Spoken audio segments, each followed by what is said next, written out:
সালামু আলাইকুম, কেমন আছেন সবাই? আশা করি অবশ্যই ভালো আছেন। তো আজকে আমাদের আলোচনার মূল বিষয়টা হচ্ছে বাংলাদেশের যে সম্পত্তি হস্তান্তর আইন আছে, অর্থাৎ ট্রান্সফার ও প্রপার্টি অ্যাক্ট। তো আইনটা অনেক বড় চড় আইন। তো যারাই এলএলবি করেন, পড়াশোনা করেন, আইনজীবী হন, তাদেরকে এই আইনটা কিন্তু পড়তে হয়। তো আমরা জাস্ট আজকের এই ভিডিওতে আইনটা থেকে বাস্তব জীবনে আমাদের কি কাজে আসবে, কোন বিধানটা দেওয়া আছে, আমরা জাস্ট সেটা জানার চেষ্টা করব। নর্মালি এই আইনটা যেহেতু সেই 1882 সালে প্রস্তুত, এই আইনের যে শব্দ চয়ন বা যেই সমস্ত ইংরেজি ব্যবহার করা আছে, আইনটা কিন্তু খুবই, যদি আমরা বলি, দুরূহ প্রকৃতির একটা আইন। এবং যারা বিভিন্ন ভার্সিটিতে বা বিভিন্ন জায়গায় পড়াশোনা করেন তারা ভালো করেই জানেন যে এই যে আমাদের ট্রান্সফার অফ প্রপার্টি অ্যাক্ট আছে, এইটা যদি আমরা বলি সবচেয়ে বেশি গুরুত্বপূর্ণ এবং খুবই খুবই কঠিন প্রকৃতির একটা আইন। তো যাই হোক, আমাদের কাজ হচ্ছে মূল চৌম্বকীয় জিনিসটা বোঝা, যে বাস্তব জীবনে আমাদের কি কাজে আসবে। তো অলরেডি আমরা পিডিএফ নোটটা আপনাদের দিয়েছি, তো গ্রুপ থেকে আপনারা দুইটা জিনিস দেখতে পারেন। একটা হচ্ছে একটা পিডিএফে আমরা টোটাল আইনটার আপনাদেরকে বাংলা দিয়ে দিয়েছি। তো যাদেরই সময় আছে পরবর্তী সময়ে আপনি বাংলাটা পড়ে নিতে পারেন। যদি আপনার সময় থাকে, পড়ার ইচ্ছা থাকে, আপনি পড়ে নিতে পারেন। আর না হলে আমরা হ্যান্ড নোটটাও দিয়েছি, যেখান থেকে আমাদের কাজের জিনিসটা আমরা দেখব। তো প্রথমেই আমরা কাজের জিনিসটা দেখার চেষ্টা করি। পিডিএফটা একটু ডাউনলোড করে নেই, আমরা অলরেডি নিজেরাও ডাউনলোড করি নেই। তো গ্রুপে পরবর্তীতে হয়তো কয়েকজন জয়েন করছেন, তো আমরা একটা প্লে লিস্টের লিঙ্ক দিয়ে দিব, সেখানে আমাদের বিগত যে ক্লাসগুলো সবগুলো কিন্তু সেখানে আছে, আপনার টেনশন নেওয়ার দরকার নেই। তো চলুন তাহলে শুরু করা যাক। আমাদের যে ক্লাস সেটা হচ্ছে ট্রান্সফার অফ প্রপার্টি অ্যাক্ট 1882। তো এই আইনের মধ্যে এমন কি আছে সেটা আমাদেরকে একটু দেখতে হবে, কারণ আইনটা খুবই গুরুত্বপূর্ণ। এই আইনের মাধ্যমেই বাংলাদেশের প্রচলিত সকল প্রকার, যদি আমরা বলি আদালতে যে মামলাগুলো চলে, আপনার অধিকারটা যে নির্ণয় হয়, আসলে আপনি ট্রান্সফার করছেন কিনা, আপনি অধিকারী হবেন কিনা, এর মূল ভাবটা কিন্তু এই আইনের মধ্যেই হয়। যদিও এই আইনে মামলা কিন্তু খুবই কম হয়, এই আইনে অতটা কিন্তু মামলা হয় না। তো প্রথমেই আমরা ওয়ান বাই ওয়ান বোঝার চেষ্টা করি যে আইনের নাম হচ্ছে কি ট্রান্সফার প্রপার্টি অ্যাক্ট। ট্রান্সফার মানে আমি হস্তান্তর করব, আপনার জায়গা আছে, জমি আছে, আপনি অন্য কাউকে দিয়ে দিবেন। এখন কিভাবে দিতে পারেন? আপনি বিক্রি করে দিতে পারেন, তার সাথে বিনিময় করতে পারেন, অথবা আপনি মারা গেলে সাকসেশন হিসাবে তারা পাবে। তো এই টোটাল জিনিসগুলোকে আমরা বলতেছি ট্রান্সফার বা হস্তান্তর। শব্দচয়নটা খুবই গুরুত্বপূর্ণ এই জন্য, কারণটা হচ্ছে যে আমাদের আইনগুলাতে দেখবেন কোথাও লেখা আছে সেল করতে পারবেন না, কোথাও লেখা আছে যে ট্রান্সফারটা হবে শুধু বংশ পরস্পরায়। তার মানে এই যে আমাদের ট্রান্সফার বা হস্তান্তর মানে হচ্ছে বিক্রি, ট্রান্সফার বা হস্তান্তর মানে হচ্ছে আমাদের পরবর্তী যেই কোনো প্রকার ভাগবে, যেই সম্পত্তি আপনি মালিকানায় ছিলেন, ওনারশিপে ছিলেন, এটা আরেকজনের কাছে ওনারশিপটা দিয়ে দিলেন।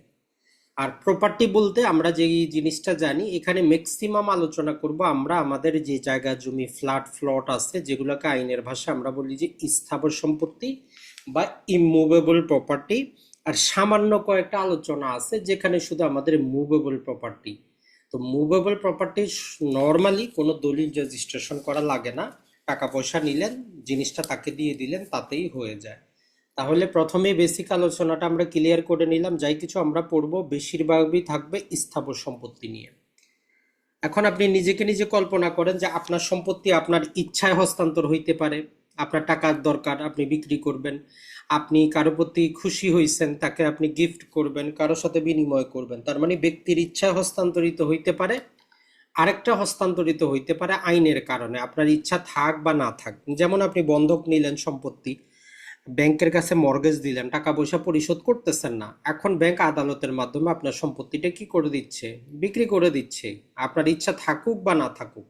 তাহলে নর্মাল পন্থা হচ্ছে ব্যক্তির ইচ্ছায় সম্পত্তি হস্তান্তরিত হয়, আরেকটা পদ্ধতি হচ্ছে আইনের কারণে হয়। এখন ব্যক্তির ইচ্ছায় যে হয়, এটাকে আমরা আবার বলি যে দুই ভাবে হইতে পারে। একটা হচ্ছে যে আপনি জীবিত থাকতে, জীবিত ব্যক্তিদের মাঝে, আপনিও জীবিত আমিও জীবিত, আপনার সম্পত্তি আমাকে দিবেন, আমার সম্পত্তি আপনাকে দিব। তো আইনের ভাষা আমরা এটা বলি যে ইন্টার বাইবোর্স, মানে জীবিত ব্যক্তিদের মাঝেই শুধু সম্পত্তি হস্তান্তর সম্ভব, যেই ব্যক্তি মারা গেছে তার মাধ্যমে সম্পত্তি হস্তান্তর করা সম্ভব না। আরেকটা জিনিস যেটা হইতে পারে সেটা হচ্ছে যে আপনি মারা যাওয়ার পরে আপনার সম্পত্তিটা আপনি কারো কাছে হস্তান্তর করবেন। যেমন আমরা মারা যাওয়ার আগে ব্যক্তিরা উইল করে, ওসিয়ত করে। তাহলে ব্যক্তির ইচ্ছায়ও দুই প্রকার হইতে পারে, জীবিত ব্যক্তিদের মাঝে জীবিত থাকতে, অথবা ব্যক্তি জীবিত থাকতে কি করে ইচ্ছা পোষণ করে, ব্যক্তি মারা গেলে ওসিয়তের মাধ্যমে বা উইলের মাধ্যমে তার ইচ্ছাটা কার্যকর হয়। এখন আমরা যে আইনটা পড়ব, এই আইনটার মধ্যে আমরা শুধু কি পাবো, ব্যক্তির ইচ্ছায় জীবিত ব্যক্তিদের মধ্যে যে সম্পত্তির হস্তান্তর, সেটাই হচ্ছে আমাদের ট্রান্সফার অফ প্রপার্টি অ্যাক্ট। তাহলে এই আইনের মধ্যে আমরা উইল বা ওসিয়ত রিলেটেড কোনো কিছুই কিন্তু পাবো না, এটা মনে রাখবেন। এই আইনটা শুধুমাত্র জীবিত ব্যক্তিদের মাঝে সম্পত্তি কিভাবে বন্টন হবে, কিভাবে হস্তান্তর হবে, কি কি কন্ডিশন আছে, সেগুলোই আমরা আলোচনা করি। আর যেটা আইনের কারণে হয়, এটা যদি সংক্ষেপে আমরা বলি, সেটা হচ্ছে যে দুইটা কারণে হইতে পারে। একটা হচ্ছে যে আপনি মারা গেলেন, উত্তরাধিকারী সূত্রে আপনার সম্পত্তিটা বন্টিত হবে। আপনি মুসলিম হইলে মুসলিম আইন অনুযায়ী, হিন্দু হইলে হিন্দু আইন অনুযায়ী, অথবা বাংলাদেশে বিশেষ বিবাহ আছে, খ্রিস্টান আছে, এদের জন্য আমাদের সাকসেশন অ্যাক্ট আছে, এই অনুযায়ী বন্টিত হয়। আর জীবিত থাকতে আপনার ইচ্ছার বিরুদ্ধে আইনের কারণে কেমন হইতে পারে, যেমন বললাম যে আপনার সম্পত্তি নিলাম হয়, আপনার ইচ্ছা থাকুক বা না থাকুক, আপনার সম্পত্তি কোনো কারণে আদালতের মাধ্যমে ডিক্রিপ্রাপ্ত হয়, অপরপক্ষ আপনার আপনার ইচ্ছা থাকুক বা না থাকুক, আপনাকে কিন্তু সম্পত্তিটা হস্তান্তর অটোমেটিক হয়ে যায়। তো এইটা ছিল জাস্ট একটা বেসিক যে কিভাবে সম্পত্তিটা হস্তান্তরিত হয়। এখন যাদেরই আগ্রহ আছে টোটাল আইনটা আপনারা পড়বেন, আইনের মধ্যে কোথায় কি আছে, তো এটাকে যদি আমরা একটু সামারি করে দেই যে কোন জিনিসটা কি কারণে পড়বেন বা ওইটার মধ্যে কি আছে। তো টোটাল আইনটাতে যদি আমরা হিসাব করি 137টার মতো লম্বা চওড়া কি আছে, আমাদের ধারা আছে, টোটাল 8টা ভাগে বিভক্ত। এর মধ্যে যেটা হয় সেটা হচ্ছে যে 1 থেকে নিয়ে 53 পর্যন্ত জাস্ট বিভিন্ন প্রকার ডেফিনেশন কন্ডিশনগুলো আলোচনা করে। আর 54 থেকে 137 আমাদের বাস্তব জীবনে যেগুলো আমরা পড়বো আজকে, যে বিক্রয় জিনিসটা কাকে বলে, বন্ধক জিনিসটা কাকে বলে, ইজারা বা লিজ জিনিসটা কাকে বলে, এক্সচেঞ্জ বা বিনিময় কাকে বলে, গিফট বা দান কাকে বলে, আরেকটা হচ্ছে আমাদের নালিশ যোগ্য দাবি। তো প্রতিটারই আমরা ডেফিনেশন দেখব এবং এদের মূল কন্ডিশনটা দেখার চেষ্টা করব।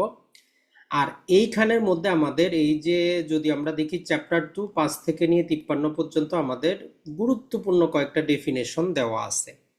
আর এই টোটাল আইনগুলো পড়ার পরও আমরা যে জিনিস সম্পর্কে পাবো না সেটা হচ্ছে ওয়াকফ রিলেটেড কোনো নিয়ম পাবো না, ট্রাস্ট রিলেটেড কোনো নিয়ম পাবো না, হিন্দুদের যে ধর্মীয় যে সম্পত্তির দান দেবত্ব সম্পর্কের কোনো নিয়ম পাবো না। এটা ছাড়া সরকারি সম্পত্তি কিভাবে সরকার ট্রান্সফার করবে তার নিয়ম কানুন কিন্তু এখানে নাই। তার মানে আমরা পিওরলি আজকে যে জিনিসটা পড়বো সেটা হচ্ছে জীবিত ব্যক্তি ব্যক্তিগত ক্যাটাগরিতে যেই সম্পত্তির কি করবে, ট্রান্সফার করবে, তার নিয়ম কানুন এগুলার মধ্যে আমরা পাবো। তো এইগুলা যদি আমরা বলি এলএলবি জীবনে প্রায় 6 মাসের পড়াশোনা, তো আমরা আজকে দেখবো মাত্র 30 মিনিটের মধ্যে মূল ভাবটা। আর পরবর্তীতে যাদেরই প্রয়োজন আপনারা এগুলো আরো ডিটেইলে পড়তে পারবেন, বাংলাটা দেওয়া আছে এখানে, আমরা বাংলাটা দিয়ে দিয়েছি আপনাদেরকে, সেখান থেকে দেখে নেবেন। তো এখন আমরা এই আইনের ভিতরে যাওয়ার আগে কয়েকটা জিনিস সম্পর্কে জানি, সেটা হচ্ছে যে আমাদের ব্যক্তিগত জীবনে পাশাপাশি আমরা বলি যে আপনি তো জমির মালিক না, গ্রামগঞ্জে সব জায়গায়। এখন এই মালিকানা বলতে আসলে আমরা কি বুঝি, ওনারশিপ বলতে আপনি কি বুঝি? আমি যদি বলি যে ভাই এই জমির মালিক আপনি না, বা আপনি বলতেছেন যে ভাই এই জমির তো মালিক আমি, আইনের ভাষায় ওনারশিপ বলতে আপনার কাছে 4টা জিনিসের কর্তৃত্ব থাকতে হবে, তখনই আমরা বলবো যে আপনি ওনারশিপের মধ্যে আছেন, 100% মালিকানা আপনার। 1 নম্বর হচ্ছে যদি আপনার ওই সম্পত্তি দখলে রাখার অধিকার থাকে। 2 নম্বর হচ্ছে যদি আপনি সেটা এনজয়মেন্ট করতে পারেন, মানে ওই সম্পত্তিটা ব্যবহার করার অধিকার আপনার কাছে থাকে। যদি ওই সম্পত্তি ট্রান্সফার করার অধিকার আপনার কাছে থাকে। আর যদি ওই সম্পত্তিটাকে কন্ট্রোল করা মানে যেমন ধরেন যে আপনি ব্যবহার করবেন কি করবেন না, আপনি বন্ধক দিবেন কি দিবেন না, কাউকে সেই সম্পত্তিতে আসতে দিবেন কি দিবেন না, সম্পূর্ণ আপনার নিয়ন্ত্রণে। তাহলে এই 4টা উপাদান যদি থাকে কোনো একটা সম্পত্তিতে, যদি এই 4টা কাজ করার আপনি ইনটাইটেল হন, তখনই আমরা বলি যে এইখানে আপনার মালিকানা আছে, আপনি 100% মালিকানার অন্তর্ভুক্ত। আর যখনই আমরা কোনো সম্পত্তি ক্রয় করব, তো মনে রাখতে হবে আমাদের এই 4টা অধিকার যাতে আসে, যদি কোনোটা না আসে তাইলে কিন্তু আপনার মালিকানা 100% ক্লিয়ার হইল না। এখন তাইলে টাইটেলটা জিনিসটা কি? এখন অনেকেই প্রশ্ন করবে যে আমরা মাঝে মধ্যে আইনের মধ্যে পাবেন, আইনের মধ্যে কোথাও কিন্তু উল্লেখ করা নাই যে আপনার ওনারশিপ, আইনে উল্লেখ করা আছে টাইটেল। এখন ধরেন যে আমরা বললাম যে ওনারশিপের জন্য এই 4টা জিনিস দরকার। এখন ধরেন আপনি কি করলেন, আমার কাছ থেকে সম্পত্তি ইজারায় নিলেন, আমি মালিক, আপনি নিছেন ইজারা। তাহলে আপনার টাইটেল হইল কি, দখলে রাখার এবং সেটা ব্যবহার করার অধিকার আপনি। তাহলে এই দুইটা অধিকার আমি আপনার কাছে ট্রান্সফার করলাম, যে আপনি আমার কাছ থেকে ইজারা নিছেন, আগামী 5 বছর আপনি এই সম্পত্তি দখলে রাখবেন, এটা ব্যবহার করবেন। তাইলে আমি যদি পরবর্তীতে আপনাকে বেদখল করি, আপনি তখন ইনটাইটেল, যদিও আপনি জমির মালিক না। তাহলে আশা করি টাইটেল শব্দটা বুঝতে পারছেন, যে টাইটেল নির্ভর করে চারটা অবস্থার উপর, যে আপনি কোনটার জন্য ইনটাইটেল। আপনি কি দখলে রাখার জন্য ইনটাইটেল, না ব্যবহার করার জন্য ইনটাইটেল, না হস্তান্তর করার জন্য ইনটাইটেল। যেমন ধরেন যে আপনি সম্পত্তি ব্যাংকে কি করছেন, মর্গেজ করছেন। তো মর্গেজ করার মানে আপনি সম্পত্তিটা কন্ট্রোল করা, মানে সম্পত্তি যে আপনি 100% রূপে সবকিছু করতে পারতেন, সেটা আপনি কি করলেন, কন্ট্রোলের ক্ষেত্রে শর্ত আরোপ করলেন।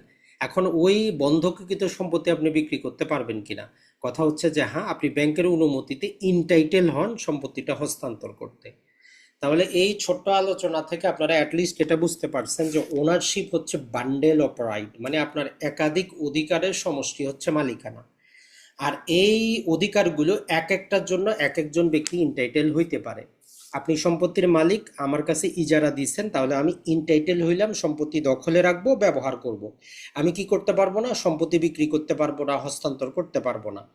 আবার অনেক ক্ষেত্রে যেটা যায়, ব্যাংকের কাছে যখন আমরা মর্গেজ করি, সেক্ষেত্রে ব্যাংক কি বলে, যে দখলে আপনার কাছে থাকা আমার কোনো সমস্যা নাই, কিন্তু আপনি সেটা হস্তান্তর করতে পারবেন না। তার মানে ব্যাংক একটা কন্ডিশন আরোপ করে দেয়। এই দুটা জিনিস আমরা বুঝবো, যে ইনটাইটেল বা টাইটেল আর ওনারশিপের মধ্যে আমাদের কি পার্থক্যটা। এখন আমরা যখন আইনের মধ্যে পড়তে যাব, এই আইনের ডেফিনেশন বলে 3 নম্বরে আমাদের সম্পত্তির ডেফিনেশন দেওয়া আছে।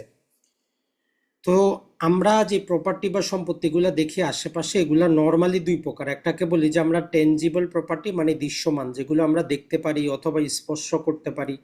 যেমন ধরেন যে আপনার বাড়ি, আপনার গাড়ি, যা কিছু আছে এগুলো দৃশ্যমান, এগুলো দেখা যায়। আবার কিছু আছে ইনটেনজিবল, মানে যেগুলোকে দেখা যায় না। যেমন ধরেন যে আমি একটা বই লিখছি, বইয়ের কপিরাইট আছে। আমি একটা ওষুধ আবিষ্কার করছি, ওষুধের প্যাটার্ন আমার নিজ নামে রেজিস্টার্ড করছি। আমি একটা ব্যবসা পাতি করি, এই ব্যবসার আমার একটা ট্রেডমার্ক আছে। শেয়ার বাজার থেকে আপনি শেয়ার কিনছেন, বাস্তবে কি আপনি দেখেন, দেখেন না। তো এগুলো হচ্ছে আপনার সম্পত্তি, তবে ইনটেনজিবল প্রপার্টি। আর টেনজিবলটা আমরা দুই প্রকার, একটা হচ্ছে আমাদের মুভেবল, একটা হচ্ছে ইমুভেবল। তাহলে যখনই আমরা প্রপার্টি বলবো, আপনাকে ক্লিয়ার হইতে হবে যে আমরা কোন প্রকারের প্রপার্টির কথা বলতেছি।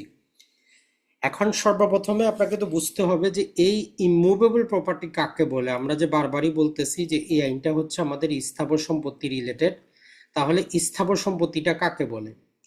তো দেখেন, সাধারণ ভাষায় আমরা এটা সবাই বুঝি যে যেগুলা জায়গা জমি ফ্ল্যাট ফ্লট আছে, এগুলো আমাদের স্থাবর সম্পত্তি। আমাদের ধারণা ঠিক আছে, এখানে কোনো ভুল নাই, এটা ঠিক আছে এই পর্যন্ত। কিন্তু সম্পত্তি বলতে আমাদের কি কি বোঝায়, মাটির সাথে যে জিনিসগুলো সংযুক্ত আছে এগুলোও সম্পত্তির অন্তর্ভুক্ত। এখন মাটির সাথে যেগুলো যুক্ত আছে এগুলো 3 প্রকার ভাবে যুক্ত থাকতে পারে। একটা হচ্ছে আপনি দেখবেন যে মাটির ভিতর দিয়ে বিভিন্ন প্রকার আপনার সড়ক এবং জনপথ বিভাগের রাস্তার পাশে দেখবেন যে টেলিফোন লাইনগুলা গেছে, তেলের লাইনগুলা গেছে, বিভিন্ন গ্যাসের সংযোগগুলা গেছে, যেগুলো মাটির ভিতর দিয়ে গেছে।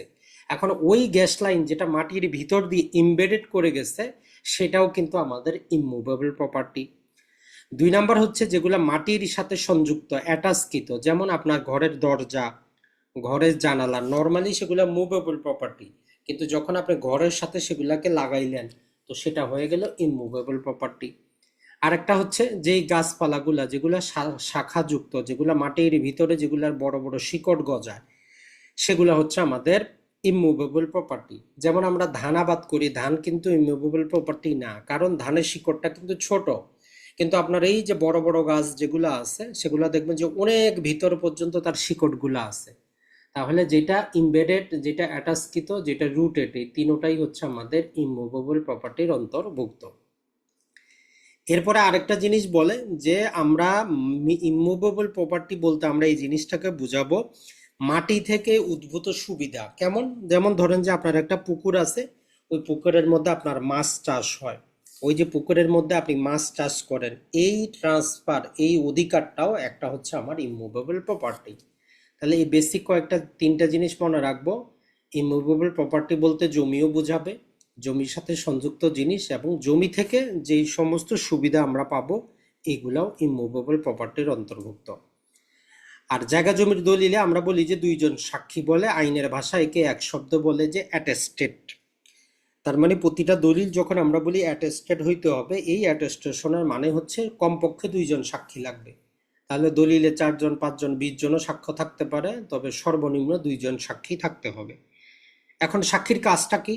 সাক্ষীর কাজ হচ্ছে যে উনি দেখবেন যে ওনার সামনে দাতা দলিলে স্বাক্ষর করছেন, অথবা দাতা যদি স্বাক্ষর করতে না পারে, যদি লিখতে না পারে, বকলম হয়, তাহলে আরেকজনকে উনি নির্দেশ দিবেন তার পক্ষে স্বাক্ষর করার জন্য। অথবা দাতা স্বীকার করবেন যে হ্যাঁ, এই দলিলে যে স্বাক্ষরটা এটা আমার, এই কথা শোনার পরে সাক্ষী ওই দলিলে স্বাক্ষর করবে। তো এইটাই হচ্ছে আমার অ্যাটেস্টেশন। আর আজকের আলোচনায় আমরা একটা পাইছি কি, নালিশযোগ্য দাবি বা অ্যাকশনেবল ক্লেইম। যেমন ধরেন যে আপনি আমার কাছে 5,000 টাকা, আমি আপনার কাছ থেকে হাওলাত নিয়েছি, টাকাটা দিচ্ছি না, এখন আপনি আমার কাছে টাকা পাবেন। এই যে একটা টাকা পাবেন, এইটাকে বলি আমরা অ্যাকশনেবল ক্লেম, যেটা আদালতের মাধ্যমে আদায় করা যায়। যেমন বীমা কোম্পানিতে আপনি বীমা করছেন, এখন আপনার 20 লাখ টাকার বীমা আছে, আপনি চাচ্ছেন আজকে টাকার দরকার, আপনি আমার কাছে আপনার বীমাটা ট্রান্সফার করতে পারবেন। মানে আমার কাছ থেকে 10 লাখ টাকা নিলেন, নিয়ে বললেন যে ভাই ওই বীমাটা যখন ম্যাচিউর হবে তার পরিশোধ আপনাকে করা হবে। এইরকম আপনি অ্যাকশনেবল ক্লেইমটাও করতে পারেন, ট্রান্সফারও করতে পারেন। তাহলে এই যে কয়েকটা জিনিস আমরা পড়লাম, এই কয়েকটা জিনিস ছিল আমাদের জন্য গুরুত্বপূর্ণ সবচেয়ে। এর মাধ্যমে আমরা ট্রান্সফার অফ প্রপার্টি অ্যাক্টের মূল বিষয়বস্তুটা কিছুটা হইলেও বুঝতে পারলাম যে এখানের মধ্যে আমার কি কি জিনিসটা আছে। কারণ এটা যদি আমরা না বুঝি, ভিতরে যাই কিছু যাই, কোনো কিন্তু কাজ হবে না। তাহলে আমরা এক শব্দে যদি এখন যা কিছু পড়লাম 1 মিনিটে বলি যে সম্পত্তি আমাদের কি হইতে পারে, ট্যানজিবল, ইনটেনজিবল হইতে পারে। ট্যানজিবলটা মুভেবল হইতে পারে, ইমুভেবল হইতে পারে। এই আইনটা প্রযোজ্য হবে আমাদের ইমুভেবল প্রপার্টির জন্য। তো এই ইমুভেবল প্রপার্টির হস্তান্তর দুইভাবে হইতে পারে, আমার ইচ্ছায় হইতে পারে, আমার অনিচ্ছায় হইতে পারে। আমার ইচ্ছায় হইলে দুইভাবে হইতে পারে, আমি জীবিত থাকতে আমি হস্তান্তর করতে পারি, অথবা জীবিত থাকতে আমি ইচ্ছা পোষণ করতে পারি যে আমি মারা যাওয়ার পরে এইভাবে হস্তান্তর হবে। এটা ছাড়া আরেকটা হইতে পারে আইনের কারণে, যেমন আমি মারা গেলে উত্তরাধিকারী সূত্রে বন্টন হবে যার যার নিয়ম অনুযায়ী। অথবা আমি জীবিত থাকতেই আমার ইচ্ছা থাক বা না থাক, আইনের কারণে বাই অপারেশন অফ ল আমার সম্পত্তি হস্তান্তরিত হয়ে যাবে। আর আমরা যেই আইনটা আজকে পড়বো, এটা হচ্ছে জীবিত ব্যক্তিদের মাঝে সম্পত্তি হস্তান্তরের নিয়ম কানুন। এতটুকু যদি আমরা ক্লিয়ার হই, এখন আমরা যাইতে পারি, সর্বপ্রথমে চলে যাব আমরা বিক্রয়ের মধ্যে। বিক্রয় জিনিসটা কি, যেটা আমাদের সবচেয়ে বেশি কাজে লাগবে। যেহেতু আইনটা অনেক বড়, আমরা মূল জিনিসটাই পড়ার চেষ্টা করব। তাহলে বিক্রয় জিনিসটা কি, আইনগতভাবে ডেফিনেশন যদি আপনি বুঝতে চান, তাহলে এই আইনের 54 নম্বর পড়লে আপনি বুঝতে পারবেন। এর মূল কথা যেটা, সেটা হচ্ছে যে যখনই আপনি টাকার বিনিময়, মূল্যের বিনিময় আপনার সম্পত্তির মালিকানা, ওনারশিপটা আপনি কি করবেন, ট্রান্সফার করে দিবেন। তাহলে ওনারশিপ বলতে 4টা জিনিসকে বোঝায়, আমরা যে একটু একটু আগে পড়ে আসলাম। যখন আপনি কি করবেন, টাকার বিনিময়ে আপনার সম্পত্তির মালিকানা আরেকজনকে দিয়ে দিবেন। এখন এটা বাকিতেও হইতে পারে, নগদেও হইতে পারে। তার মানে জমির দলিল বা একটা সম্পত্তি হস্তান্তরের সাথে টাকা পয়সার কোনো লেনদেন নাই। আমি আপনাকে বললাম যে ভাই 10 লাখ টাকা দিব, রেজিস্ট্রি করে দেন, আপনি করে দিলেন, মালিকানা আমার কাছে চলে আসলো, এখানে আইনগত কোনো বাধা নাই। তাইলে যদি আমাদের কি হয়, আপনি টাকা পয়সা নেন বা না নেন, যদি দলিল রেজিস্ট্রেশন করে দেন, সাবকবলা দলিল হয়, তাহলে মালিকানা হস্তান্তরিত হয়ে যাবে, আইনগত কোনো বাধা নেই। এখন অনেকেই বলবেন যে ভাই আমার তাহলে বকেয়া টাকা কি হবে? বকেয়া টাকার জন্য আপনি নির্ধারিত পন্থায় মামলা দায়ের করতে পারেন, নির্ধারিত সময় আছে, ওই সময় পর্যন্ত আপনি মামলা দায়েরটা করতে পারেন। তাহলে এটা আমরা ক্লিয়ার হয়ে গেলাম। বাকি হোক, অর্ধেক বাকি হোক, সম্পূর্ণ বাকি হোক, সম্পূর্ণ নগদ হোক, যে কোনোভাবে যদি আমরা কি করি, একটা সাবকবলা দলিল রেজিস্ট্রেশন করে দেই, তাহলে মালিকানা হস্তান্তরিত হয়ে যাবে। এই জিনিসটাই বলছে আমাদের 54-র মধ্যে, আর কিছুই না। তাহলে এটা আমাদের নগদে হইতে পারে, আংশিক নগদ, আংশিক বাকিতেও হইতে পারে, সম্পূর্ণ বাকিতেও মালিকানা ট্রান্সফার হইতে পারে। এরপরে আমাদেরকে বায়নামার ডেফিনেশনও কিন্তু এই আইনের মধ্যে দেওয়া আছে, যে বায়নামা কাকে বলে, কন্ট্রাক্ট ফর সেল কাকে বলে। তো এখানে জাস্ট একটা কথাই বলে, সেটা হচ্ছে যে উভয় পক্ষ মানে দাতা গ্রহীতা, ক্রেতা বিক্রেতা, তারা যেই যেই শর্তে এগ্রি করে যে ভবিষ্যতে আমরা একটা সেল ডিড করব। আপনার জমি আমার পছন্দ হয়েছে, আমরা দুইজনে এগ্রি করলাম যে 5,000 টাকা নেন, 10 মাস পরে বাকি টাকা দিব, আপনি এগ্রি করলেন, একটা দলিল রেজিস্ট্রেশন করলাম, এরই নাম বায়নামা। তাইলে আইনগতভাবে বায়না হচ্ছে পক্ষদ্বয়ের সম্মত সত্ত্বে বিক্রয় সম্পন্ন হবে ভবিষ্যতে, এই মর্মে স্বীকারোক্তি, এটা আর কিছু না। তাই বায়নামার মাধ্যমে কোনো মালিকানা হস্তান্তরিত হয় না, কোনো প্রকার আপনার উপর কি হয় না, কোনো কন্ডিশন আরোপিত হয় না, কোনো চার্জ আরোপিত হয় না। এখন আমাদের এই বাংলাদেশে এই আইনটাকে চেঞ্জ করে এখানে কি করা হয়েছে, একটা সেকশন যুক্ত করে বলতেছে যে বায়নামা রিলেটেড কিছু কথাবার্তা যুক্ত করে দিছে। পূর্বে এটা ছিল না, এই 2005 সালে যুক্ত করছে। বলতেছে যে এই যে বায়নামা দলিল আপনি অবশ্যই একটা মেয়াদ দিবেন, যে আপনাদের মাঝে কত দিনের চুক্তি, মানে কত দিনের মধ্যে আপনারা দলিল করবেন। তো যদি আপনি সময়সীমা দেন 5 মাস, 6 মাস, 1 মাস, 10 দিন, 11 মাস, আপনাদের খুশি। আর যদি কোনো সময়সীমা না দেন, আইনগতভাবে হবে 6 মাস। তাইলে আইনগতভাবে যদি দলিলে সময়সীমা উল্লেখ করা না থাকে, একটা বায়না দলিলের মেয়াদ হবে 6 মাস। এই 6 মাসের মধ্যে যে কোনো সময় কি করবে, ক্রেতা তার টাকা পয়সা দিবে, বিক্রেতা দলিল করে দিবে। এটাই হচ্ছে বায়নামার কন্ডিশন। 2 নম্বরে যেটা জিনিস আমরা জানি, প্রতিটা দলিলে কি থাকে, আমাদের 2টা তারিখ থাকে প্রতিটা দলিলে। একটা হচ্ছে যে আমরা কবে সম্পাদন করলাম, সম্পাদন মানে হচ্ছে যেই দিন সম্পত্তির দাতা দলিলে সিগনেচার করেন, সেটাই হচ্ছে সম্পাদনের তারিখ। আর রেজিস্ট্রেশন হচ্ছে যখন আমরা সরকারি যাবতীয় ফি দিয়ে সাব রেজিস্ট্রারের কাছ থেকে সেগুলো দেই, সাব রেজিস্ট্রার যখন কি করেন সেগুলো গ্রহণ করেন, সেটা হচ্ছে রেজিস্ট্রেশনের তারিখ। তো এইখানে যেটা বলে যে বায়না দলিল, যেমন ধরেন যে আজকে 14 তারিখে আমি আর আপনি এগ্রি করলাম, একটা স্ট্যাম্প পেপারে আমরা দলিল তৈরি করলাম, আমরা দুইজনে সিগনেচার করে দিলাম, তাইলে আজকে 14/9 হয়ে গেল কি আমার বায়নামা সম্পাদনের তারিখ। এখন কালকে হয়তো সরকারি ছুটি, আমার কাছে টাকা পয়সা নাই, এরকম করে করে হয়তো 20 দিন পরে আমরা গিয়ে রেজিস্ট্রেশন করলাম। তো এখন এইখানে একটা নিয়ম যেটা হচ্ছে যে একটা বায়না দলিলের মেয়াদ আমরা বললাম 6 মাস, যদি উল্লেখ না করেন তাহলে কোন দিন থেকে আমরা মেয়াদটা হিসাব করব।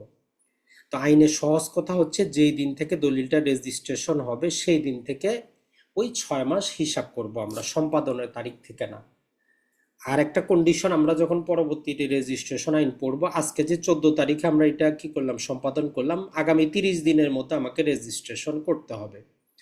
তো এইটা যারা টেকনিক্যাল যারা কাজ করেন, যেমন ধরেন যে আপনি জায়গা জমির ব্যবসা করেন, এখন আপনি চাচ্ছেন 6 মাস না 7 মাস সময় নেবেন, তাহলে আপনি নেবেন কিভাবে? এক নাম্বার হচ্ছে আজকে আপনি সম্পাদন করে ফেলেন, দলিলটা স্বাক্ষর বাক্ষর করে ফেলেন, তাকে যা টাকা পয়সা দেওয়ার দিয়ে দেন, করে আপনি এটা মোটামুটি 20 থেকে 25 দিন পরে গিয়ে রেজিস্ট্রেশন করেন। যে দিন থেকে রেজিস্ট্রেশন করবেন ওই দিন থেকে পরবর্তী 6 মাস কিন্তু আপনি পাবেন। তো এইটা হচ্ছে জাস্ট আইনের, যেগুলো আমরা যদি বলি লুপ হোল, কারণ আইনের লুপ হোল ব্যবহার করেই আইনগত সুবিধা নিতে হয়, এটা হচ্ছে মূল জিনিস। তারপরে আরো একটা জিনিস একই সাথে আমরা জেনে নেই। তাহলে দেখেন আপনি এইখানে কি করলেন, 30 দিন আপনি সম্পাদনের পরে 30 দিনের মধ্যে রেজিস্ট্রেশন করে ধরলাম যে 6 মাস সময় পাইলেন। এখন এই 6 মাসের মধ্যেও আপনি কিনতে পারলেন না, যে কোনো কারণবশত আপনার টাকা পয়সা হয় নাই, তো আপনি পরবর্তী কিন্তু আরো 1 বছর সময় পাবেন, মানে 12 মাস। তাহলে দেখেন আমরা যখন সম্পত্তি বায়নামা করব, এই জিনিসগুলো মাথায় রাখবেন। তাইলে এখানে 30 দিন, এখানে 6 মাস, মানে মোটামুটি 7 মাস, পরবর্তী আরো 12 মাস। এই 12 মাস হচ্ছে আদালতের মাধ্যমে চুক্তি প্রবলের সময়সীমা। তাইলে টোটাল 19 মাস আপনি সম্পত্তিটা অন্য কোথাও বিক্রি করতে পারবেন না। কারোর সাথে যদি আপনি একবার বায়নামা করেন, আর ওই ব্যক্তি যদি একটু চালাক চতুর হয়, আপনাকে প্রায় এই যে 19 মাস সে ঘুরাইতে পারবে, কিচ্ছু করার নাই আপনার। এই জন্য যার সাথে বায়নামা করবেন ট্রাই করবেন ম্যাক্সিমাম পরিমাণ টাকা পয়সা তার থেকে অগ্রিম নিয়ে নেওয়ার, এবং ভালো ব্যক্তি দেখেই বায়নামা করবেন। না হলে যারা আইনের ফাঁক ফোকর জানে তারা কিন্তু আপনাকে নাচিয়ে ছাড়বে, আপনি কিছু করতে পারবেন না, আইনগত কোনো প্রতিকারই নেই, কিছু করার নেই। আরেকটা কথা যেটা বলা হয়েছে যে সম্পত্তির দখল গ্রহণ করা হোক বা না হোক, বায়নামার সাথে তার কোনো সম্পর্ক নাই। এমন না যে আপনি সম্পত্তি দখল গ্রহণ করছেন, এখন আর বায়নামা করার দরকার নাই, এরকম কিছুই না। বায়নামা হচ্ছে জাস্ট একটা অঙ্গীকার পত্র যে আগামী 6 মাস আমি অন্য কোথাও বিক্রি করব না, বিক্রি করলে দলিলটা অবৈধ হবে, আমি মারা গেলে আমার উত্তরাধিকারীরা বিক্রি করতে বাধ্য থাকবে। এই কয়েকটা কথাই হচ্ছে বায়নামা, আর কিছু না। আর বায়নামা দলিলে আমাদের কোনো মালিকানা আসে না, বায়নামা দলিলে কোনো মালিকানা খরবও হয় না, বায়নামা দলিলে কারো উপর কোনো চার্জেরও সৃষ্টি হয় না। অথবা ওই সম্পত্তির উপর কোনো প্রকার যদি নানা প্রকার কি হয়, ক্ষতিও হয়ে যায়, ধরেন যে বায়না করার পরে ওই সম্পত্তিটা বিলীন হয়ে গেছে, আপনি একটা 10 কোটি টাকা দিয়ে ফ্ল্যাট বায়নামা করছেন, ফ্ল্যাট বলবো না, টোটাল বিল্ডিংটা, এখন যদি সেল ডিড করার আগে ওই বিল্ডিংটা ধ্বংস হয়ে যায়, আপনার কিছু আসে যায় না, সেটা মালিকের যাবে। কারণ বায়নামাতে তো আপনার মালিকানাই আসে নাই, তো আপনার ক্ষতি হওয়ার সম্ভাবনা কিন্তু নাই। তো বেসিক জিনিসগুলো জানবেন। তাহলে 54 আর 54A এই দুটা পড়লে আমরা বিক্রয় কাকে বলে, বায়নামা কাকে বলে, বায়নামা রিলেটেড যত প্রকার নিয়ম কানুন আছে এটা জানতে পারবো। তো এই জন্য আপনি যদি আরো বুঝতে চান ওইখানে আপনি পাবেন যে কিভাবে করতে হবে। বলতেছে রেজিস্টার্ড দলিলের মাধ্যমে আমাদের কি করতে হবে, সেল ডিডটা করতে হবে। এই দুটা সেকশন আপনি লাল কালিতে রাখেন, প্রয়োজনে কোথাও নোট করে রাখেন যে আপনি যদি বিক্রয় রিলেটেড কোনো আপনার কাছে দ্বন্দ্ব ঘটে, বায়নামা রিলেটেড দ্বন্দ্ব ঘটে, এই দুটা সেকশন দিয়ে আপনি কি করতে পারবেন, বিস্তারিত জানতে পারবেন। এখন আরেকটা সেকশন হচ্ছে আমাদের 55। এখানে বলে যে একটা জমি বিক্রয় করার ক্ষেত্রে দাতার কি কর্তব্য আর গ্রহীতার কি কর্তব্য, দুইজনের দায়িত্বগুলো একটু দেওয়া আছে। তবে সবচেয়ে গুরুত্বপূর্ণ হচ্ছে আমাদের দুইজনের জন্য দুইটা দায়িত্ব, বাকিগুলার কোনো কাজ নাই। বাকিগুলা হচ্ছে যেটা আমরা বলতে পারবো যে ওয়েলকাম ড্রিঙ্কস এর মতো, মানে কেউ আসলো আপনি একটু পানি খাইতে দিলেন, কিছুই না। মানে আপনি জমি বিক্রি করবেন, জমির যাবতীয় দলিল পত্র তাকে দেখতে দিবেন, তাকে দিবেন। জমিতে যদি কোনো প্রকার সমস্যা থাকে, কি আছে না আছে সবকিছু খুলে বলবেন, যাবতীয় প্রশ্নের উত্তর দিতে বাধ্য থাকবেন, এইরকম। তার মানে বিক্রেতা সম্পত্তির যাবতীয় দলিল দস্তাবেজ প্রদর্শন করতে বাধ্য। সম্পত্তিতে কোনো ত্রুটি থাকলে সেটা উনি প্রকাশ করতে বাধ্য।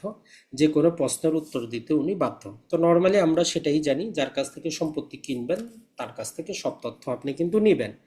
আর ক্রেতা হিসাবে আপনার প্রতি যেই গুরুত্বপূর্ণ জিনিসটা, সেটা হচ্ছে ক্রেতা যদি কোনো সম্পত্তির বিষয়ে এমন কোনো জ্ঞান রাখেন যাতে ক্রয়ের সাথে সাথেই জমির দাম বাড়বে, তাহলে তা প্রকাশ করতে বাধ্য থাকবেন। এটা বাস্তবে দেখবেন যে বিভিন্ন অঞ্চলে জেলা প্রশাসকরা কি করে, বিভিন্ন কোম্পানির জন্য, সরকারের জন্য জমি অধিগ্রহণ করে। তো অধিগ্রহণ করার প্রায় 1 বছর থেকে 6 মাস আগেই তাদের কাছে তথ্য আসে যে এই অঞ্চলে কোনো এক জায়গায় জমি অধিগ্রহণ হবে। তো বাস্তবে আপনি বিভিন্ন নিউজে দেখবেন যে সম্ভবত গত সরকারের আমলে যে শিক্ষামন্ত্রী ছিল, নামটা ভুলে গেলাম মহিলার, সে জানে যে বিশ্ববিদ্যালয়ের জমিটা কোথায় অধিগ্রহণ হবে। সে তার আত্মীয়র মাধ্যমে ওই এলাকার জমিগুলা ক্রয় করাইছে। কারণ অধিগ্রহণে 1 লাখ টাকার জমির বিপরীতে 3 লাখ টাকা পাওয়া যায়। সে যদি 1 কোটি টাকার জমি কিনে, তার বিপরীতে সে সরকার থেকে 3 কোটি টাকা পাবে। তো এই একটা কন্ডিশন দেওয়া আছে, যদি ক্রেতা জানে যে সম্পত্তি ক্রয়ের সাথে সাথেই এখানে দাম বেড়ে যাবে, এই তথ্যটা সে বিক্রেতাকে জানাইতে বাধ্য। যদি না জানায়, দলিল রেজিস্ট্রেশনের পরে যদি দাম বাড়ে, চাইলে ক্রেতা আদালতে মামলা করে ওই সম্পত্তির দলিলটা বাতিল করতে পারে 55-এর অধীনে। এটাই শুধু আমাদের বোঝার বিষয়, অন্য কিছু না। তাহলে আপনি ক্রেতা হিসাবে যদি এমন কোনো তথ্য জানেন যেটা যে ক্রয় হওয়ার সাথে সাথেই এই সম্পত্তিটার দাম বাড়বে, তাহলে বিক্রেতাকে যদি আপনি না জানান, বিক্রেতা সাবকবলা দলিল রেজিস্ট্রেশন করার সাথে সাথে যদি জানতে পারে, ওই দলিলটা বাতিল করাইতে পারবে। তবে এখানে আরো কন্ডিশন আছে। ধরেন যে আপনি আমি দুইজনই সাধারণ ব্যক্তি, পাশাপাশি বসবাস করি, আপনিও সাধারণ ব্যক্তি আমিও সাধারণ ব্যক্তি, তো সেক্ষেত্রে কিন্তু কার্যকর হবে না। তো আমরা যে অবস্থাটার কথা বললাম, ওই যে একজন ব্যক্তি, সে কি করে, সে তথ্য জানে, সে সরকারি অফিসে কাজ করে, তাদের সাথে যোগাযোগ আছে, এলাকার পাতি নেতা, রাজনৈতিক নেতা, তার মানে অবস্থার উপর ভিত্তি করবে যে সে জানতো কিনা। দুইজন গ্রামের কৃষক একই জায়গা বসবাস করে, একজন যদি জানে, নর্মালি অন্যজনও জানার কথা। তো এই জন্য এইটা হচ্ছে ক্রেতার একটা, যদি বলবো আমরা, একটা সম্পত্তি ক্রয় করার ক্ষেত্রে আপনার সাবধানতা হচ্ছে এইটা। আর বিক্রেতার ক্ষেত্রে যে একটা জিনিস আছে, বিক্রেতা যদি সম্পত্তিতে এমন কোনো ত্রুটি বিচ্যুতি আছে, ওইটা যদি সে গোপন রাখে, যেটা খুবই মারাত্মক, তাহলে ক্রেতা ক্রয় করার পরেও যদি জানতে পারে যে এইরকম ত্রুটি বিচ্যুতি আছে, উনি ওই দলিলটা বাতিল করাইতে পারবেন। কেমন?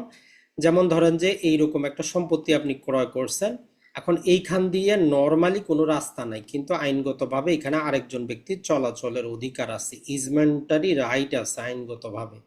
এখন বিক্রেতা আপনারে বলে নাই যে এইখান দিয়ে, এই জমির মাঝ দিয়ে আরেকজনের যাতায়াতের রাস্তা দিতে হবে।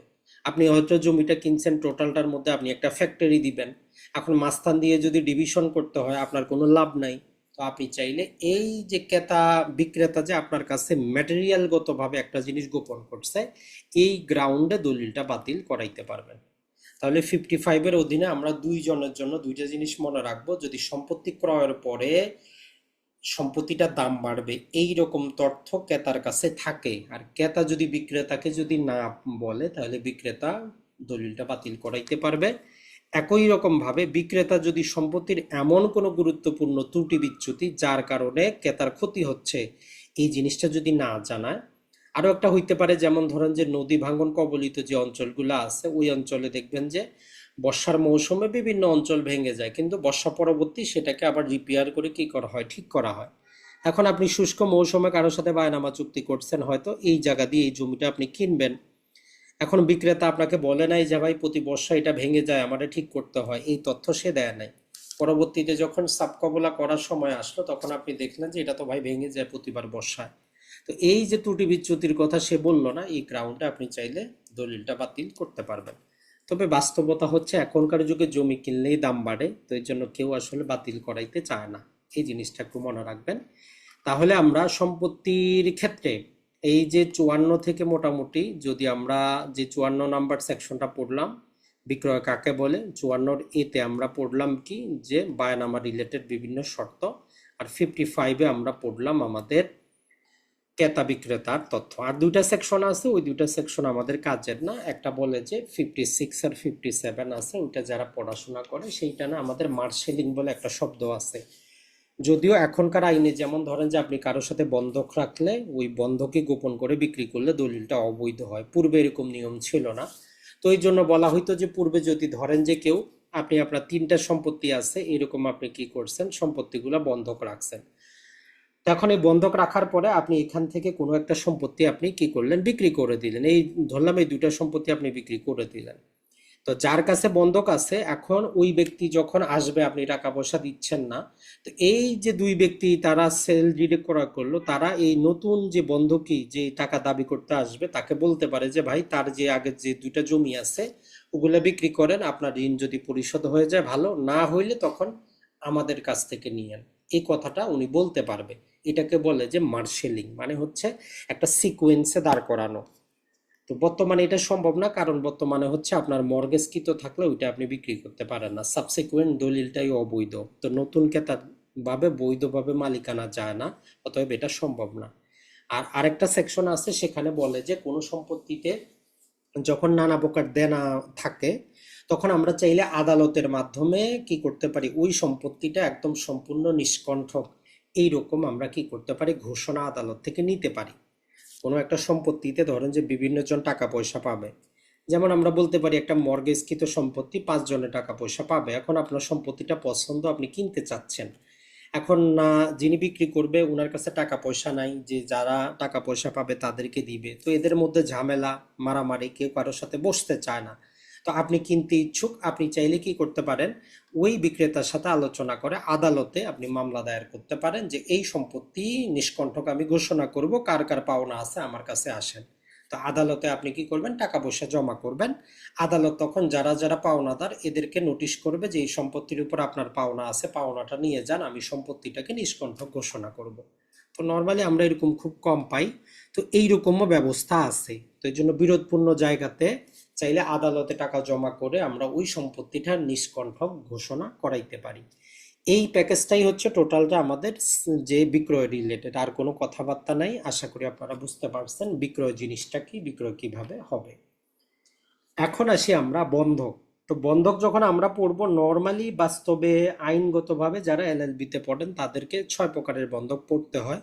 তো আমাদের কোনো এই 6 প্রকারের বন্ধক কাজের না, শুধু আমরা নামগুলো একটা জানবো যে এইরকমও হইতো। কারণ পুরাতন অনেক দলিলে আপনি পাবেন যে কটকবলা ছিল, ইংলিশ বন্ধক ছিল, খাই খালাসি বন্ধক ছিল, শুধু নামের জন্য, বাস্তবে কোনো কাজ নেই। বন্ধক মানে হচ্ছে আপনার সম্পত্তিটার উপর আপনি একটা কি করলেন, কন্ডিশন আরোপ করলেন, কোনো প্রকার আরেকজনের দায় আরোপ করে নিচ্ছেন। যেমন আমাদের টাকা দরকার, ব্যাংকে যাই, ব্যাংক থেকে টাকা নেই, ব্যাংক একটা মর্গেজ ডিড করে যে যতদিন টাকা পরিশোধ না করবো এই সম্পত্তিটা আমি অন্য কারো কাছে হস্তান্তর করতে পারবো না, আর টাকা না দিলে ব্যাংক আমার জমিটা বিক্রি করতে পারবে। এখন পূর্বে যেটা ছিল জাস্ট এক শব্দে পড়বো, এগুলো আমাদের কাজের না, জাস্ট জানার জন্য জানি, সেটা হচ্ছে সাধারণ বন্ধক। এখানে দলিল তো হয়তো রেজিস্ট্রেশন করা দরকার ছিল না। যেমন আপনি আমার কাছ থেকে 1 লাখ টাকা নিলেন, এর বিনিময়ে আমার সাথে একটা কি করলেন, আপনি দলিল করলেন যে ভাই আমার ওইখানে জমি আছে 1 বিঘা, যদি না দিতে পারি ওইটা বিক্রি করে আপনারে দিব। তো সাধারণ বন্ধক বা সিম্পল মর্গেজ এইরকম এক প্রকার দলিল হইতো। তো এটা সুবিধাও আছে অসুবিধাও আছে। যেমন ধরেন যে আমি আপনাকে টাকা দিতে পারলাম না 1 বছরে, এখন আপনি আদালতে যাইতে হইতো, আদালতে গিয়ে যখন এটা বিক্রি করবেন তখন আপনি শুধু 1 লাখ টাকাই পাবেন, আর যে ইন্টারেস্টটা হয় সেটা পাবেন। জমি যদি 5 লাখ টাকা বিক্রি হয়, বাকি 4 লাখ টাকা কিন্তু আমি পাবো। তো এটাতে এটা সুবিধা ছিল। আরেকটা যে অসুবিধাও হচ্ছে, যদি ওই জমির দাম 1 লাখ টাকা না হইতো, ধরলাম 50,000 টাকা বিক্রি হয়েছে, তাহলে বাকি 50,000 টাকাও আমি দিতে বাধ্য থাকতাম অন্য কোনো জমি বিক্রি করে। এটা হচ্ছে সিম্পল বন্ধক, নর্মালি অস্তিত্ব নাই। 2 নাম্বারটা হচ্ছে যে কন্ডিশনাল সেল, এটা হচ্ছে বিক্রয়ের সত্ত্বে বন্ধক। ওই একই রকম কথা, জমি 1 বিঘা, 1 লাখ টাকা আমার দরকার ধরলাম, আমি আপনারে বললাম যে ভাই দেন 1 লাখ টাকা, জমিটা যদি আমি আপনারে 1 বছরের মধ্যে পরিশোধ করতে না পারি, এই বন্ধকি দলিলটার মাধ্যমে জমি বিক্রি হয়ে গেল, মানে কন্ডিশনাল সেল। তো এইটার ক্ষেত্রে কি হইলো, যদি আমি টাকা দেই তাহলে ওইটা বন্ধকি দলিলই থাকবে, আর টাকা না দিতে পারলে ওই বন্ধকি দলিলটাই একটা সাবকবলা দলিলে পরিণত হবে। তো এটার ক্ষেত্রে অসুবিধাটা কি, অসুবিধা হচ্ছে যদি 1 বছরে আমার জমির দাম 20 লাখ টাকাও হয়, ওই 1 লাখ টাকার বিনিময়ে আপনি জমি পাবেন, কিছু করার নাই আমার। তো বাস্তবে বর্তমানে অস্তিত্ব নাই। 3 নাম্বার আসি আমরা খাই খালাসি বা ইউসুফেকচারি মর্গেজ। এইটা হচ্ছে আমাদের ইসলামিক কনসেপ্ট। তবে এইটার সামনে একটা আবার সম্পূর্ণ লিখতে হবে, সম্পূর্ণ খাই খালাসিটা হচ্ছে আমাদের ইসলামিক কনসেপ্ট, আর এইটা হচ্ছে শুধু খাই খালাসি। এইটার মানেটা যে এই জিনিসটা হচ্ছে, যেমন ধরেন যে আপনার একটা ফ্ল্যাট আছে ঢাকা শহরে, মাসে 10,000 টাকা করে আপনি ভাড়া পান, 12 মাসে 1,20,000 টাকা পাবেন। এখন ধরেন আজকে আপনি আমার কাছে আসলেন যে ভাই আমার 1,20,000 টাকা দরকার। আমি বললাম যে বিনিময় কি দিবেন, বললে যে আমার ফ্ল্যাটটা আছে আপনার কাছে বন্ধক থাকলো। তো এই যে আপনার ফ্ল্যাটটা আমি বন্ধকে নিলাম, নেওয়ার পরে আপনার এই প্রপার্টির দখলটা আমাকে দিয়ে দিতে হবে। দখল কিন্তু আপনার কাছে থাকবে না, এটা আমি র্যান্ট করব বা আমি নিজে থাকি সেটা আমার ব্যাপার। আপনাকে আমি কি করলাম, আপনাকে দিলাম আমি 1,20,000 টাকা। তো 1 বছর পরে আপনি যখন আমাকে কি করবেন, ওই যে 1,20,000 টাকা ফেরত দেবেন, আমি আপনার ফ্ল্যাটটা দিব। মাঝখান দিয়ে যে আপনার ফ্ল্যাটটারে আমি ভাড়া দিয়ে 1,20,000 টাকা আদায় করছি, এটা আমার নিজের। তো এটা হচ্ছে ইউসুফ্যাকচারি, মানে যে জিনিসটা বন্ধক রাখবেন, বন্ধক গ্রহীতা ওইটারে ব্যবহার করে উনি নিজে ইনকাম করবে, নিজে সেখান থেকে বেনিফিট পাবে। আর ইসলামিক কনসেপ্টটা হচ্ছে সম্পূর্ণ খাই খালাসি। এইখানে হচ্ছে যে ওই যে ফ্ল্যাটটা আপনি আমারে দিচ্ছেন, দেওয়ার পরে বিপরীতে আমি 1,20,000 টাকা দিছি, 1 বছর পরে আমি আপনার কাছ থেকে 1 টাকাও পাবো না, আপনি আইসা দখলটা নিয়ে নেবেন। কারণ আপনি বলবেন যে ভাই প্রতি মাসে তো আপনি 10,000 টাকা করে 1,20,000 টাকা পাইছেন, যেটা আমারে দিছিলেন, অতএব হিসাব বরাবর পরিশোধ। তো এইটা হচ্ছে আমাদের ইসলামিক কনসেপ্ট, যে আপনি কি করতে পারেন, যে তাকে যে আপনি টাকা পয়সা দিয়ে হেল্প করছেন, তার বিপরীতে আপনি যদি ওই সম্পত্তিটা নেন তার কাছ থেকে, এই টাকাটা আর দিতে পারবেন না, কারণ এই টাকার বিপরীতেই তো আপনি সেটা নিচ্ছেন। তো এই রিলেটেড আমাদের একটা আইনও আছে, আবার বলে যে খাই খালাসি সর্বোচ্চ 7 বছরের জন্য দেওয়া যাবে, এর বেশি না। পূর্বে এটা 14 বছর ছিল। তাহলে অ্যাটলিস্ট আমরা কনসেপ্টটা বুঝতে পারছি যে খাই খালাসি মানে হচ্ছে, যেই সম্পত্তিটা আমি বন্ধক করব ওইটা বন্ধক গ্রহীতা দখলে নিবে, উনি এটা ব্যবহার করবে, ওইটা বেনিফিট পাবে। যখন আমি টাকা পয়সা দিব তখন উনি আমার বরাবর এই জিনিসটা করে দিবেন। তো এই হচ্ছে আমাদের 3 প্রকারের। আরো 3 প্রকারের বন্ধক আছে পূর্বে, একটা হচ্ছে ইংলিশ বন্ধক বা কটকবলা, যেটা আপনি পাবেন পুরাতন দলিলগুলাতে। আমরা যেরকম অনেক প্রশ্ন পাই যে আমার বাবা কটকবলা করছিল, কটকবলা দলিল বা মর্গেজের ফলাফলটা কি হবে। এই জিনিসটা যেটা হয়, এটার আরেকটা নাম হচ্ছে ইংলিশ বন্ধক। তাহলে একটা হচ্ছে কটকবলা, আরেকটা হচ্ছে ইংলিশ বন্ধক। নর্মালি এই ক্ষেত্রে দখল হস্তান্তরিত হয়ে যায়, মালিকানা হস্তান্তরিত হয়। তবে এই সাবকবলা দলিলের সাথে আরেকটা আমরা চুক্তিপত্র দলিল করি, যে ঠিক আছে আগামী 1 বছরের মধ্যে যদি আমি টাকা পয়সা আবার দেই, তাইলে আপনি আরেকটা পৃথক সাবকবলা দলিল করে আপনি আমার মালিকানা ফেরত দিবেন। যেমন ব্যাংকের বরাবর আমরা কি করি, মর্গেজ ডিড করে আমরা সেখানে তাদের মালিকানা দিয়ে দেই, ব্যাংক পরবর্তীতে আমাদেরকে রিডামশন ডিড করে দেয় একটা। সেম এরকম আপনি সাবকবলা দলিল করে দিবেন, একটা চুক্তিপত্র এটার সাথে অ্যাটাচ থাকবে, যে 1 বছর বা 5 বছরে টাকা যখন দিবেন উনি আবার আপনার একটা দলিল করে দিবে, আপনার মালিকানা আপনাকে ফেরত দিবে। তো এইটাই হচ্ছে কটকবলা বা ইংলিশ বন্ধক। আর যদি আপনি না দিতে পারেন তাহলে ওই দলিলটাই তার মালিকানা দলিল হয়ে গেল, তার নতুন করে দলিল করার কোনো দরকার নাই। এখন আসি, এই যেটা আমাদের বাংলাদেশে বর্তমানে আমরা যেটা ব্যাংকের সাথে কি করি, যে বন্ধকি দলিল করি, এটারই কার্যকারিতা আছে। সেটা হচ্ছে শর্তের দলিল ডিপোজিট করে, টাইটেল ডিডগুলো আমরা ডিপোজিট করি। আপনি 10 লাখ টাকা ঋণ নেবেন, আপনার জমি আছে, আপনার জমিগুলা বন্ধকে ডিড করেন। আবার আপনাকে কি করা হয়, পূর্বে যেটা ছিল যে নর্মালি দলিল রেজিস্ট্রেশন করা লাগতো না, তারা একটা চুক্তিপত্র করতো আর মূল দলিলটা অরিজিনাল খাজনা খারিজের কাগজপত্র ব্যাংক জমা নিয়ে নিত। তো আপনি দলিল ছাড়া তো আর বিক্রি করতে পারতেন না। তো এইটা হচ্ছে যে শর্তের দলিল জমা করে বন্ধকি। তো বর্তমানে যেটা হয়, আমাদের মর্গেজ ডিজ করতে হয়, সেটা রেজিস্ট্রেশন করা লাগে, পাশাপাশি দলিলপত্র তারা জমা নিয়ে নেয়, পাশাপাশি আবার একটা পাওয়ার অফ অ্যাটর্নিও তাদেরকে দিয়ে দিতে হয়, যাতে আপনি ডিফল্ট করলে তারা আদালতে যাওয়া ছাড়াই বিক্রি করতে পারে। তাহলে এটাই বর্তমানে আমাদের প্রচলিত আছে। আর 6 নাম্বার এক প্রকারের বন্ধক আছে, যেটাকে আমরা বলি যে শ্রেণীবিহীন অ্যানামুলাস বন্ধক, মানে উপরে যে 5 প্রকার আমরা পড়লাম, এগুলো যে কোনো দুইটার কম্বিনেশন হইতে পারে যে কোনো জায়গায়, তো সেটা হচ্ছে আমাদের শ্রেণীবিহীন বন্ধক। তো এই জাস্ট যে জিনিসগুলো আমরা বললাম, এগুলো জাস্ট জানার জন্য। এর মধ্যে আমরা যে জিনিসটা বললাম খাই খালাসিটা আমরা বিভিন্ন জায়গায় পাবো। যখন আমরা রাষ্ট্রীয় অধিগ্রহণ প্রজাস্বত্ব আইন পড়বো, ওইখানে আমাদের এর একটা কনসেপ্ট আছে। আর একটা আমরা যেটা বললাম ইসলামিক আইনে হচ্ছে সম্পূর্ণ খাই খালাসি বন্ধক, অন্য কোনো বন্ধক জায়েজ নাই ইসলামে। আর কাজের ক্ষেত্রে আমরা পুরাতন দলিলে এই কটকবলা শব্দটা পাবো। আর একটা হচ্ছে শর্তের দলিল বা মালিকানার দলিল জমা করে আমরা যেই বন্ধকগুলা দিচ্ছি এগুলাই। এই রিলেটেড এখন বিভিন্ন প্রকার নিয়ম আছে। যে আর যেমন ধরেন যে আপনি 10টা সম্পত্তি কি করলেন, বন্ধক করলেন, কারো কাছে বিক্রি করে দিলেন, কোনটা আগে হবে কোনটা পরে হবে, নানা প্রকার নোটিশ আছে। তো ওগুলো আমাদের বাস্তব জীবনে কোনো কাজ নাই, তো ওই জন্য ওই সেকশনগুলো পড়ে আমাদের কাজ নাই। এখন যেটা পড়ে আমাদের কাজে আসবে সেটা হচ্ছে যে আমাদের লিজ বা ইজারা।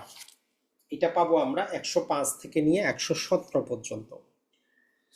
যেমন আমরা সরকারি সম্পত্তি লিজে নিয়ে আসি, ব্যক্তিগত সম্পত্তি আমরা কাউকে দেই। তবে এই ক্ষেত্রে মনে রাখবেন, আমাদের অন্য আইনে আছে, আমাদের যে বর্তমানে কৃষি জমিগুলো আছে এগুলো আমরা লিজ বা ইজারা দিতে পারি না। কৃষি জমি লিজ বা ইজারা দেওয়া যায় না, এই জিনিসটা মনে রাখবেন। আমাদের আইনে নিষেধ করা আছে কি যে কৃষি জমি হয় আপনি নিজে চাষ করবেন, অথবা আপনি বর্গা চাষ করাবেন, আদি যেটাকে আমরা বলি, ওইরকম লিজ দিতে পারবেন না কৃষি জমি। তাহলে এই লিজ আমরা কোন লিজ, যেমন আমাদের এই যে আপনি দোকান ভাড়া নেন, এটার অন্তর্ভুক্ত হবে। আপনি অকৃষি কাজে, ফসল ব্যতীত অন্য কাজের জন্য আপনি যখন অকৃষি জমিগুলোকে কাউকে 20 বছর 30 বছরের জন্য লিজ দিবেন, যেমন সরকার কি করে 30 বছর 40 বছর, অথবা আরো সহজভাবে যে আপনার আশেপাশে যদি গ্রামীণ ফোন বা রবির যদি টাওয়ার গুলা থাকে, যেখানে তারা মানুষের জমির উপর বসাইছে, দেখবেন যে ওগুলা লিজে আছে।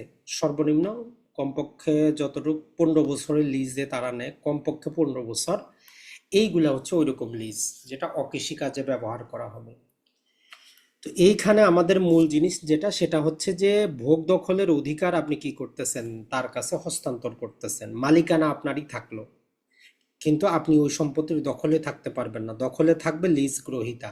তাহলে লিজ গ্রহীতা হইল ইনটাইটেল। এখন আপনি যদি তারে বেদখল করেন, সে আদালতে মামলা করবে যে আমি দখল লাভের অধিকারী, আমি হইলাম ইনটাইটেল।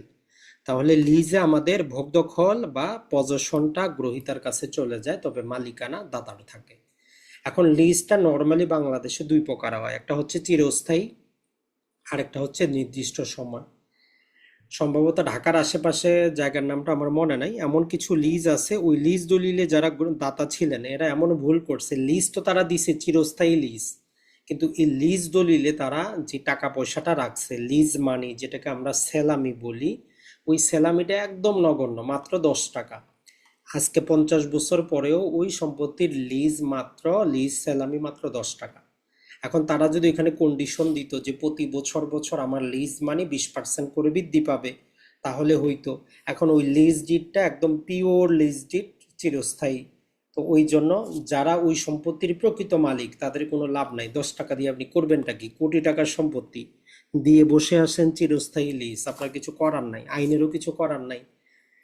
আরেকটা হচ্ছে নির্দিষ্ট সময়, যেমন আমরা বললাম 7 বছর 10 বছর 15 বছর 20 বছর বা 1 বছরের জন্য আপনি কাউকে সম্পত্তি লিজে দিচ্ছেন, ভাড়া দিচ্ছেন, ইজারা দিচ্ছেন। তো এই 2 প্রকারের আমরা পাবো।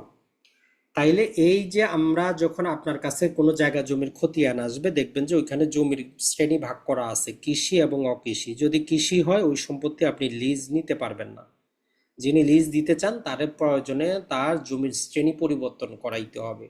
তাহলে কৃষি সম্পত্তির ইজারা নেওয়াটা নিষিদ্ধ। আর তাহলে কৃষি সম্পত্তি আপনি কি করবেন? আপনি হয়তো শহরে থাকেন, গ্রামে 10 বিঘা জমি আছে, আপনি ভাগ চাষ করাবেন, আদি দিবেন।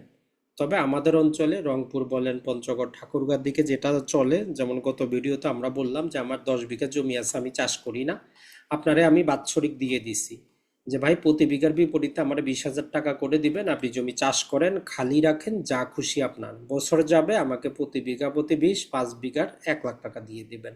এইরকম চলে, যদিও আইনে নাই, কিন্তু কিছু করার নাই, করা যায়। তাহলে এই অকৃষি জমি লিজের ক্ষেত্রে এখন দুইটা নিয়ম।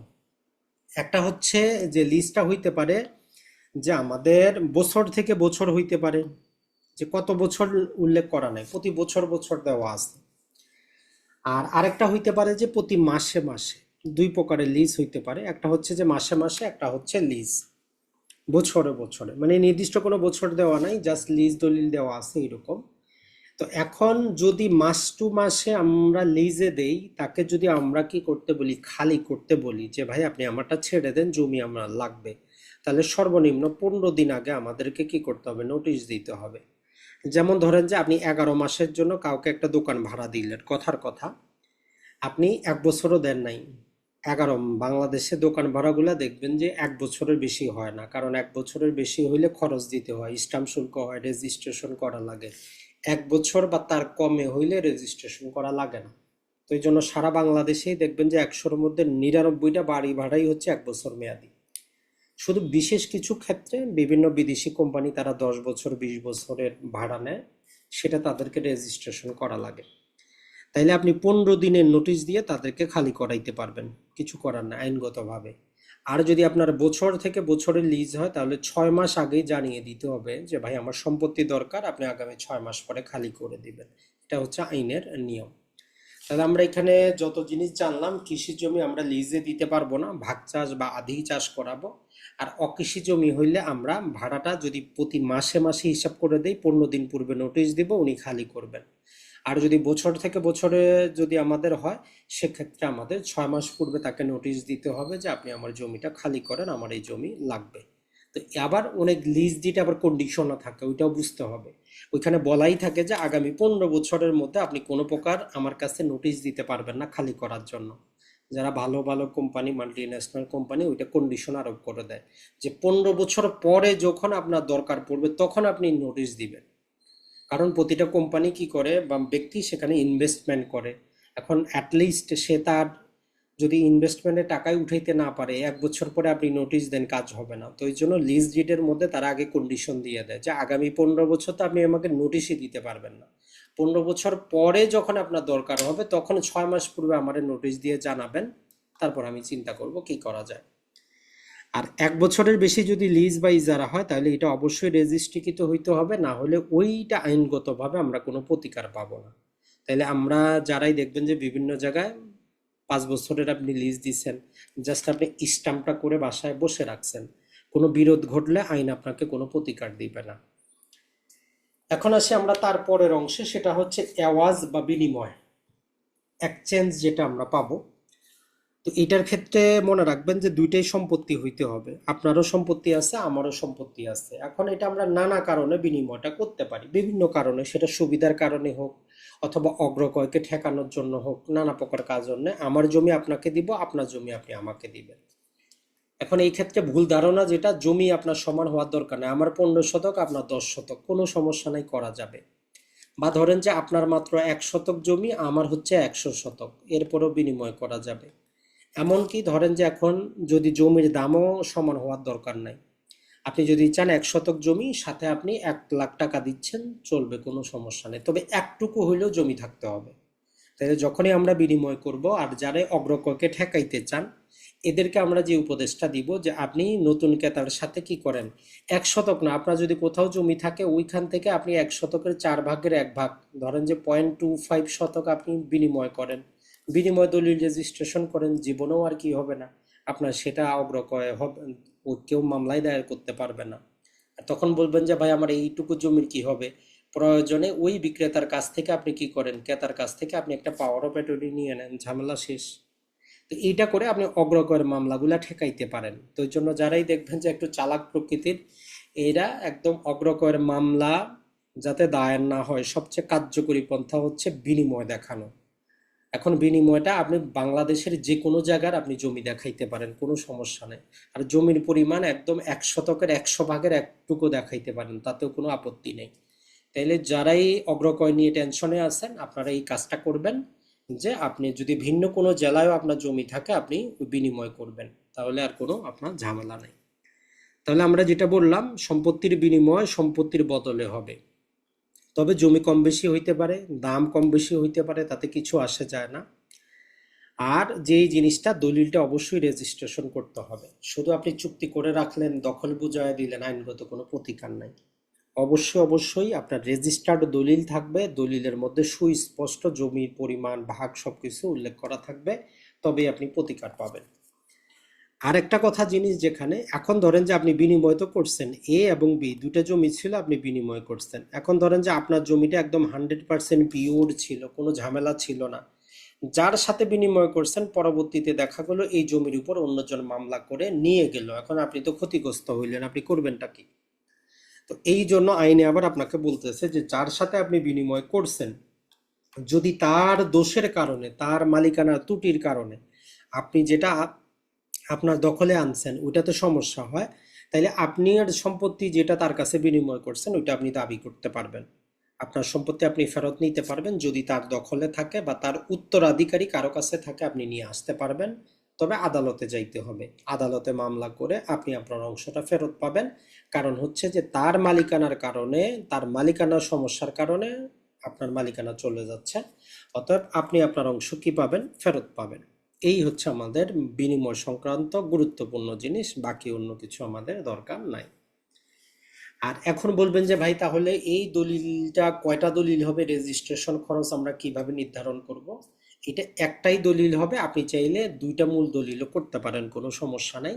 আর রেজিস্ট্রেশন খরচ হবে যেই দলিলটার দাম বেশি, মানে যেই জমিটার দাম বেশি ওইটার অনুযায়ী। তাহলে বিনিময় দলিলে রেজিস্ট্রেশন হবে, ধরেন যে আপনার জমির দাম 10 কোটি টাকা, যার সাথে বিনিময় করতেছেন তারটা 5 কোটি টাকা, তাহলে রেজিস্ট্রেশন খরচ দিব শুধু একটা জমির উপর যেটা 10 কোটি টাকা, সেটার উপর। সর্বশেষ চলে আসি আমরা দান বা গিফট। তো একটা জিনিস মনে রাখবেন, পূর্বে আমাদের মুসলিম আইনে যে হ্যাবার যেটা ছিল, এটা রেজিস্ট্রেশন করা লাগতো না, মৌখিকভাবে দিলেই চলতো।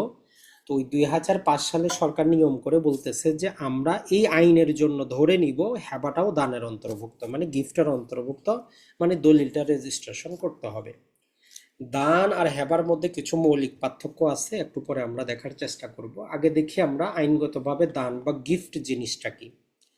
1 নম্বর কন্ডিশন হচ্ছে আপনি ইচ্ছাকৃত স্বেচ্ছায় কি করবেন, কোনো প্রকার বিনিময়, পণ্যমূল্য, টাকা পয়সা কোনো কিছু ছাড়া।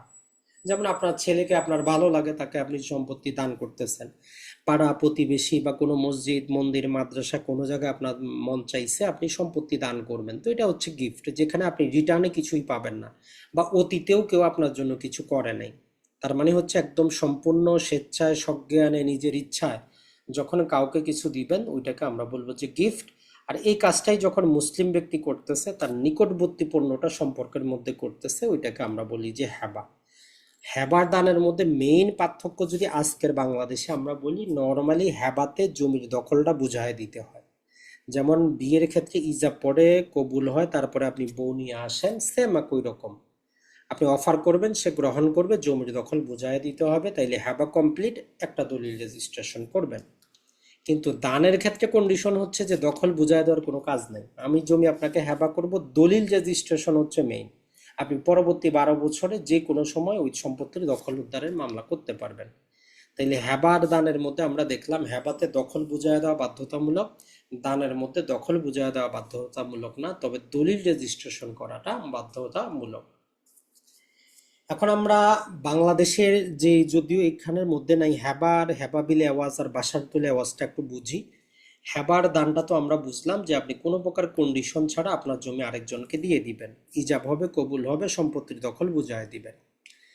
তো এইটা নর্মালি কি হয়, মুসলিম আইনে যে কাউকে করা যেত, যে যাকে খুশি তাকে করতে পারতেন। তো এইটা রেজিস্ট্রেশন খরচটা সরকার 100 টাকা করার কারণে বলতেছে যে না, আমি শুধু 15টা সম্পর্কের মধ্যেই 100 টাকার মধ্যে নিব, এর বাইরে গেলে ওইটার আপনার আনুপাতিক হারে খরচ দিতে হবে। তো তো এই জন্য বর্তমানে আমরা হ্যাবা বলতে বুঝি যে আপনার বাবা মা, ভাই বোন, দাদা দাদি, নানা নানি, ছেলে মেয়ে, নাতিপুতি এবং স্বামী স্ত্রী, এই টোটাল 15টা সম্পর্কের মধ্যেই যদি আপনি গিফট করেন, আপনি যদি মুসলিম হন, আমরা বলবো যে আপনি হ্যাবা দলিল করেন, 100 টাকা মাত্র খরচ। হিন্দু, বৌদ্ধ, খ্রিস্টান এদের জন্য 2012 সালে সরকার বলছে যে এরাও এই 15টা সম্পর্কের মধ্যে 100 টাকা খরচে কি করতে পারবে। তারা তো আর মুসলিম না, ওই জন্য হ্যাবার দলিলের নামটা হবে যে দানের ঘোষণাপত্র। তারাও 100 টাকায় করতে পারবে। আর হ্যাবাবিল আওয়াজটা হচ্ছে যে অতীতে কেউ আপনার জন্য কিছু করেছে, কারো আচরণ, কারো সেবা যত্ন, গিফট কোনো কিছু করছে, আজকে তাকে আপনি বিনিময় দিতে চান। তো এই অতীতে আপনার জন্য কেউ কোনো কাজ করছে, তার পরিবর্তে জায়গা জমি দিবেন, এটাকে বলি যে আমরা আপনি হ্যাবাবিল আওয়াজ করেন। এটার জন্য আবার আনুপাতিক হারে আপনাকে রেজিস্ট্রেশন খরচ দিতে হয়। মোটামুটি এখন হিসাব করলে প্রায় 6%-এর মতো খরচ আছে প্রতি লাখে। আরেকটা হচ্ছে আমাদের হ্যাবাবিল বাশারতুল এওয়াজ, বা ইংরেজিতে আমরা বলতে পারি যে কন্ডিশনাল গিফট। এটা আপনি নর্মাল আইনেও করতে পারেন, মুসলিম আইনেও করতে পারেন। যেমন ধরেন যে আপনি আপনার ছেলেকে বললেন সে যদি ওই বড় হওয়ার পর ওই মেয়েকে বিয়ে করে, তাইলে আপনার এই 5 বিঘার জমি সে পাবে। তার মানে ভবিষ্যতে একটা কাজ করলে সে একটা গিফট পাবে, এটা হচ্ছে কন্ডিশন। এখন সে কাজ করলে পাবে, না করলে পাবে না। সেম ওই হ্যাবাবিল বাশারতুল এওয়াজও ওই রকম, যে আপনি আপনার ছেলে মেয়েকে কি করলেন, ভবিষ্যতে তারা যদি আপনার কথা মতোই কাজটা করে তাইলে জমিটা পাবে। তবে আজকে যেহেতু তাদেরকে দলিলটা রেজিস্ট্রেশন করতে হবে, এটার আবার আনুপাতিকভাবে খরচ আছে। তো এই জন্য নর্মালি এটা করা হয় না, কারণ এত টাকা রেজিস্ট্রেশন খরচ কে দিবে। তো এই জন্য আমাদের দেশে হ্যাবা এবং হ্যাবাবিল আওয়াজ এই দুটাই বেশি হয়। তো এইগুলা হচ্ছে আমাদের মূল জিনিস। আর সর্বশেষ যেইটা পাবো আমরা ট্রান্সফার অফ প্রপার্টি একটা, সেটা হচ্ছে অ্যাকশনেবল ক্লেম। এখন এইটা হচ্ছে যে ধরেন যে আমরা নর্মালি ব্যাংক থেকে জায়গা জমি দিয়ে লোন নেই, অথবা আমরা কি করি সেখানে প্লেস করি, অথবা হাইপোথেসিস করি। তো এগুলো হচ্ছে যদি আপনি মুভেবল প্রপার্টি, যেমন আপনার একটা, আপনি ব্যাংক থেকে যদি ব্যাংক লোন নিয়ে যদি আপনি গাড়ি কিনেন, ওইটাকে আমরা লোন বলি না, আইনগতভাবে ওইটা লোন না। লোন শুধু হয় যখন আপনি শুধুমাত্র কোনো স্থাবর সম্পত্তি জমা রাখে কি টাকা পয়সা নিচ্ছেন, সেটাকে আমরা বলি যে লোন। কিন্তু আপনি একটা গাড়ি কিনতেছেন, ওই গাড়ির জন্য যে ব্যাংক আপনাকে লোন কিন্তু দেয় না। গাড়ির জন্য এখন আপনাকে এমন জিনিসটা দেয় যেটাকে আমরা বলতেছি যে প্লেস হইতে পারে, মুভেবল প্রপার্টি। এখন এটার মধ্যে আবার দুইটা নিয়ম আছে। কিছু জিনিস আছে, যেমন ধরেন যে আপনার কাছে 10 ভরি গোল্ড আছে, আপনি ব্যাংকের কাছে জমা রাখলেন, মুভেবল প্রপার্টি। জমা রাখার পরে তার বিপরীতে আপনি লোন নিলেন। আরেকটা হইতে পারে যে আপনি কি করছেন, গাড়ি কেনার জন্য মানে মুভেবল প্রপার্টির জন্য লোন নিচ্ছেন, আমরা প্রচলিত যেটাকে লোন বলি। তো আইনের ভাষায় লোন হচ্ছে শুধুমাত্র মুভেবল প্রপার্টির বিপরীতে যেটা পাচ্ছেন। আর যখন সরি, ইমুভেবল প্রপার্টির বিপরীতে যেটা পাচ্ছেন সেটা হচ্ছে লোন। আর যখন আপনি এই যে আমাদের মুভেবল প্রপার্টির বিপরীতে, মুভেবল প্রপার্টির দখলটা কার কাছে থাকে তার উপর নির্ভর করে প্লেস হবে অথবা হাইপোথিসিস হবে। তাহলে এই যখন দখল দেখা যাবে ব্যাংকের কাছে থাকে, মুভেবল প্রপার্টি দখল আছে ব্যাংকের কাছে, তার নামটা একটা। কিন্তু মুভেবল প্রপার্টি, আপনি মোটরসাইকেল কিনছেন লোনে, আপনি চালাচ্ছেন, দখল আপনার কাছে, তখন তার নাম হবে একটা। আর যখন ধরেন যে আপনি গোল্ড জমা রাখলেন, জমা রাখে আপনি সেখান থেকে লোন নিলেন, তার নাম হবে আরেকটা। তো এই জন্য এই তিনটা জিনিস আমরা বলতে পারি। এখানে বলতেছে যে আমাদের নালিশযোগ্য দাবি বলতে আমরা লোনও বুঝবো না, এই আমাদের যে প্লেজও বুঝবো না, এবং হাইপোথেসিসও বুঝবো না। 1 নম্বর কথা হচ্ছে এটা। কিন্তু আপনি তার কাছে একটা দাবি আছে আপনার, অথবা কোনো অস্থাবর সম্পত্তি রেখে ঋণ ব্যতীত, এটাও না। এটা কি হইতে পারে, যেমন আমরা বললাম যে আপনি আমার কাছ থেকে 10,000 টাকা হাওলাত নিয়েছেন, আমি বিপরীতে কোনো জামানত আপনার কাছ থেকে নেই নেই, আপনি আমার কাছে কিছু রাখে যান নাই, এখন আপনি টাকাটা দিচ্ছেন না, তো আমি আইনগতভাবে আদালতে যে মামলাটা করব, এটা হচ্ছে আমার অ্যাকশনেবল ক্লেম। অথবা আপনি বীমা করছেন, যেটা আমরা বললাম 5 লাখ টাকার বীমা করছেন, এখন বীমার টাকা পাবেন হয়তো 2 বছর পরে, এখন আজকে আপনার 1 লাখ টাকা দরকার, আমার কাছে আইসা বললেন যে ভাই আমার এই 5 লাখ টাকার বীমা আছে, আমার তো 5 লাখ দরকার, আমার এখন কিছু দেন। আমি বললাম যে আপনি বিপরীতে কি দিবেন, বলতেছে যে ভাই এই বীমাটা আমি আপনার কাছে ট্রান্সফার করে দিচ্ছি, 2 বছর পরে আপনি বীমার যা পাবেন নিয়ে নেবেন, কোনো সমস্যা নাই। এই যে একটা জায়গাও না, জমিও না, প্রপার্টিও না, একটা এমন জিনিস যেটা আমি চোখে দেখতেছি না কিন্তু আমার সম্পত্তি, এটা আমি আরেকজন বরাবর ট্রান্সফার করে দিচ্ছি, এটাই হচ্ছে আমার অ্যাকশনেবল ক্লেম, মানে নালিশযোগ্য দাবি, যার বিপরীতে আমার কাছে কোনো জামানত নাই, না সেটা লোন, না সেটা প্লেস, না কোনো প্রকার আমার যে সেই জিনিসটা আমার কাছে আছে, দখলও আমার কাছে নাই, কিন্তু আমার একটা দাবি আছে, ওইটাকে আমরা বলি যে অ্যাকশনেবল ক্লেম। এটাও আমরা কি করতে পারি, ট্রান্সফার করতে পারি। এই হচ্ছে টোটাল আমাদের, যদি আমরা আজকে যেটা পড়লাম সম্পত্তি হস্তান্তর আইনের মধ্যে, এটাই আমাদের বাস্তব জীবনে সবার জন্য গুরুত্বপূর্ণ। এখন আমাদের 1 থেকে নিয়ে 53 পর্যন্ত যেটা আছে, এটা নর্মালি আমাদের সাধারণ ব্যক্তিদের জন্য না, যারা আইন বিষয়ে পড়াশোনা করেন তাদের জন্য। তারপরও 3-4টা শুধু সেকশন আছে যেটা আমরা পড়ব, যেটা আমাদের বাস্তব জীবনে কাজে আসবে। সেটা হচ্ছে যে নর্মালি আমরা যদি দেখি 5 নাম্বার ধারাটা আমাদের জন্য গুরুত্বপূর্ণ, কারণ যেমন ধরেন যে সম্পত্তি আমরা কিভাবে ট্রান্সফার করব, কে ট্রান্সফার করতে পারে, কে দাতা হইতে পারে, কে গ্রহীতা হইতে পারে। যেমন একটা বিতর্ক আছে আমাদের বাংলাদেশে, যেমন আপনি নিজের সম্পত্তি নিজের কাছে ট্রান্সফার করতে পারেন কিনা। যেমন গত ক্লাসে সম্ভবত আমরা পাওয়ার অফ অ্যাটর্নিটা দিয়ে আপনাদেরকে বুঝাইছি যে আপনি একটা সম্পত্তির পাওয়ার অফ অ্যাটর্নিতে ক্ষমতাপ্রাপ্ত, যে আপনি এটা বিক্রি করতে পারবেন। এখন ওই সম্পত্তিটা আপনারই ভালো লাগছে, আপনি ক্রয় করতে পারবেন কিনা। বাস্তবে আপনি সাব রেজিস্ট্রারের কাছে গিয়ে যদি বলেন যে আমি পাওয়ার অফ অ্যাটর্নিতে মালিক, আমি নিজেই ক্রয় করব, উনি আপনার দলিলটা কিন্তু করবে না। আপনার অনেক ঝামেলা হবে, জেলা রেজিস্ট্রারের কাছে যাইতে হবে, আপনার আইন দেখাইতে হবে যে আমি নিজের সম্পত্তি নিজের কাছে ট্রান্সফার করতে পারি। যেমন আপনি 10 বিঘা জমির মালিক, আপনি ট্রাস্ট গঠন করবেন, ওই ট্রাস্টে আপনি ট্রান্সফার করে ওই ট্রাস্টের ট্রাস্টি আপনি হইতে পারেন। তো এই জন্য 5 নাম্বার ধারা আমাদেরকে ওই অধিকারটা দেয় যে ট্রান্সফার কাকে বলে, বলে যে একজন জীবিত ব্যক্তি আরেকজন জীবিত ব্যক্তির কাছে, একজন জীবিত ব্যক্তি নিজের কাছে যে হচ্ছে উনি ট্রান্সফারটা করতে পারে। তাহলে মূল সারমর্মটা হইল 5 ধারার ক্ষমতা বলে আমরা কি করতে পারবো, নিজের সম্পত্তি নিজের কাছেই ট্রান্সফার করতে পারবো। এর কারণটা কি, একটা আমরা যেমন বুঝাইলাম যে আপনি কি করবেন, ট্রাস্ট দলিল গঠন করবেন, মালিক আপনি, আপনি নিজের কাছে ট্রান্সফার করতেছেন। আপনি পাওয়ার অফ অ্যাটর্নিতে ক্ষমতাপ্রাপ্ত, ইনটাইটেল, আপনি ওই নিজে মালিকানা অর্জন করবেন। তাইলে আপনি নিজের সম্পত্তি নিজের কাছেই ট্রান্সফার করা যায় 5 ধারার ক্ষমতা বলে। এখন এখানে অনেক কথাবার্তা বলা আছে যে কোন জিনিস আমরা ট্রান্সফার করতে পারবো না, তো ওগুলো আমাদের পড়ে কাজ নাই। যেমন ধরেন যে ট্রান্সফার করার শর্ত হচ্ছে ট্রান্সফার করার দিন মালিকানা আপনার থাকতে হবে। আপনার বাবা মারা গেলে আপনি জমির মালিক হবেন, তা আজকে কি আমার কাছে বিক্রি করতে পারবেন যে আমি তো ভবিষ্যতে পাবো, আজকে আমি টাকা পয়সা দেন আমি দলিল করে দিচ্ছি। আইন বলতেছে যে না, এইরকম হবে না। তার মানে ট্রান্সফার করার মেইন কন্ডিশন হচ্ছে যেই দিন আমি ট্রান্সফার করব ওই দিন আমার মালিকানায় থাকতে হবে, না হলে আমি করতে পারবো না। এটা ছাড়া আরো নানা প্রকার জিনিসের মধ্যে যে জিনিসটা আছে, যদি আমরা বলি যে ট্রান্সফার করার কিছু কন্ডিশন হচ্ছে ওই যে চুক্তি করার কন্ডিশন। যেমন আপনি ট্রান্সফার করতে হইলে বাংলাদেশের নিয়ম অনুযায়ী 18 বছর বয়স হইতে হবে। এখন কাউন্টার প্রশ্ন করেন যে ভাই তাহলে সম্পত্তির আমি গ্রহীতা হইতে পারবো কিনা। নাবালকের পক্ষে ক্রয় করা যায়, কোনো সমস্যা হয় না। মানে আপনি একটা 6 বছর 1 বছর 2 মাসের বাচ্চার নামেও জমি কিনতে পারেন। তাহলে গ্রহীতা হওয়া যায়, কিন্তু সাবালক হওয়া ছাড়া দাতা হওয়া যায় না। এরপরে সুস্থ মস্তিষ্কের হইতে হবে। এখন আমাদের কাউন্টার প্রশ্ন আসে যে ভাই পাগলের জমি বিক্রি করব কিভাবে। একজন ব্যক্তি সে পাগল হয়ে গেছে, তার এখন টাকা পয়সা দরকার।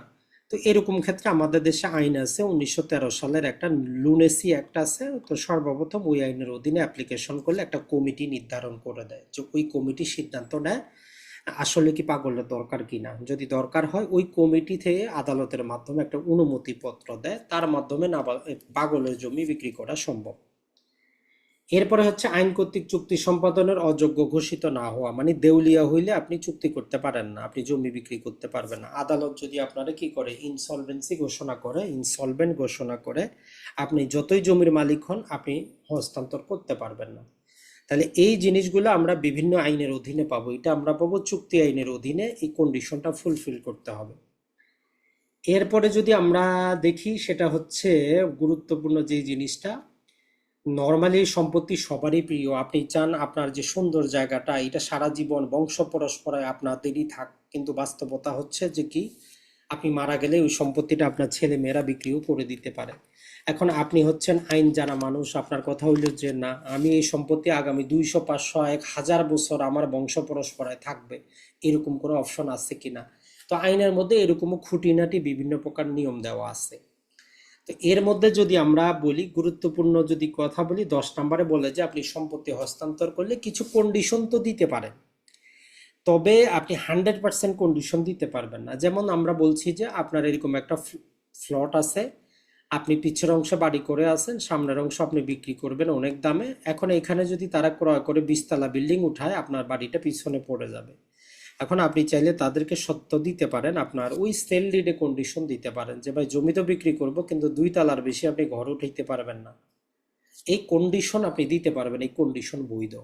কিন্তু আপনি এই কন্ডিশন দিতে পারবেন না যে ভাই এই সম্পত্তিটা আপনার কাছে বিক্রিত করব, কিন্তু পরবর্তীতে হস্তান্তর করলে আমার কাছেই বিক্রি করতে হবে, এইরকম কন্ডিশন দিতে পারবো না। তবে এইরকম দিতে পারবো যে আপনি পরবর্তীতে বিক্রি করার আগে অ্যাটলিস্ট আমাকে জানাবেন, এইটা দিতে পারবেন। কিন্তু আমার কাছে বিক্রি করতে হবে এরকম কন্ডিশন দিলেও ওই কন্ডিশনটা অবৈধ।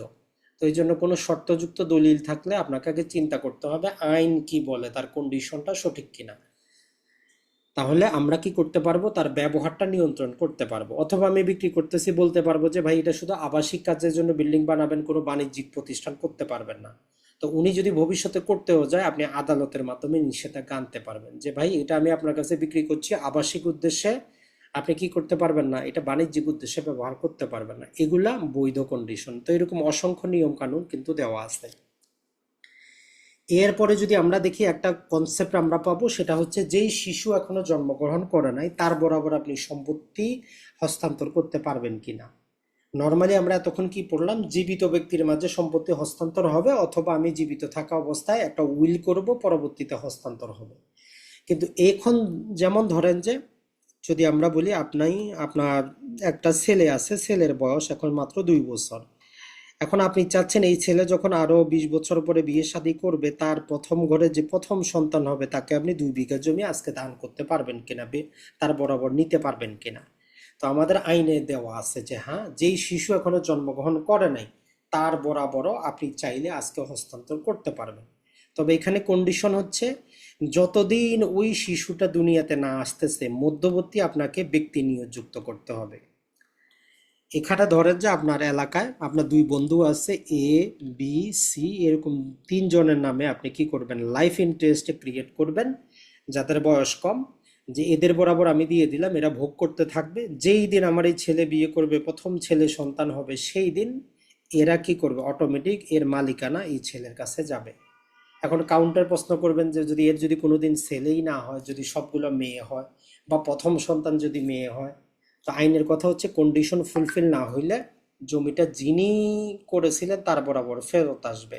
আপনি জীবিত থাকলে আপনি পাবেন, আপনি যদি মারা যান আপনার যারা উত্তরাধিকারী আছে তারা পাবে। তো এইরকম নানা প্রকার আমাদের কাছে শুনতে হাসি তামাশার মতো মনে হইলেও অপশন কিন্তু দেওয়া আছে।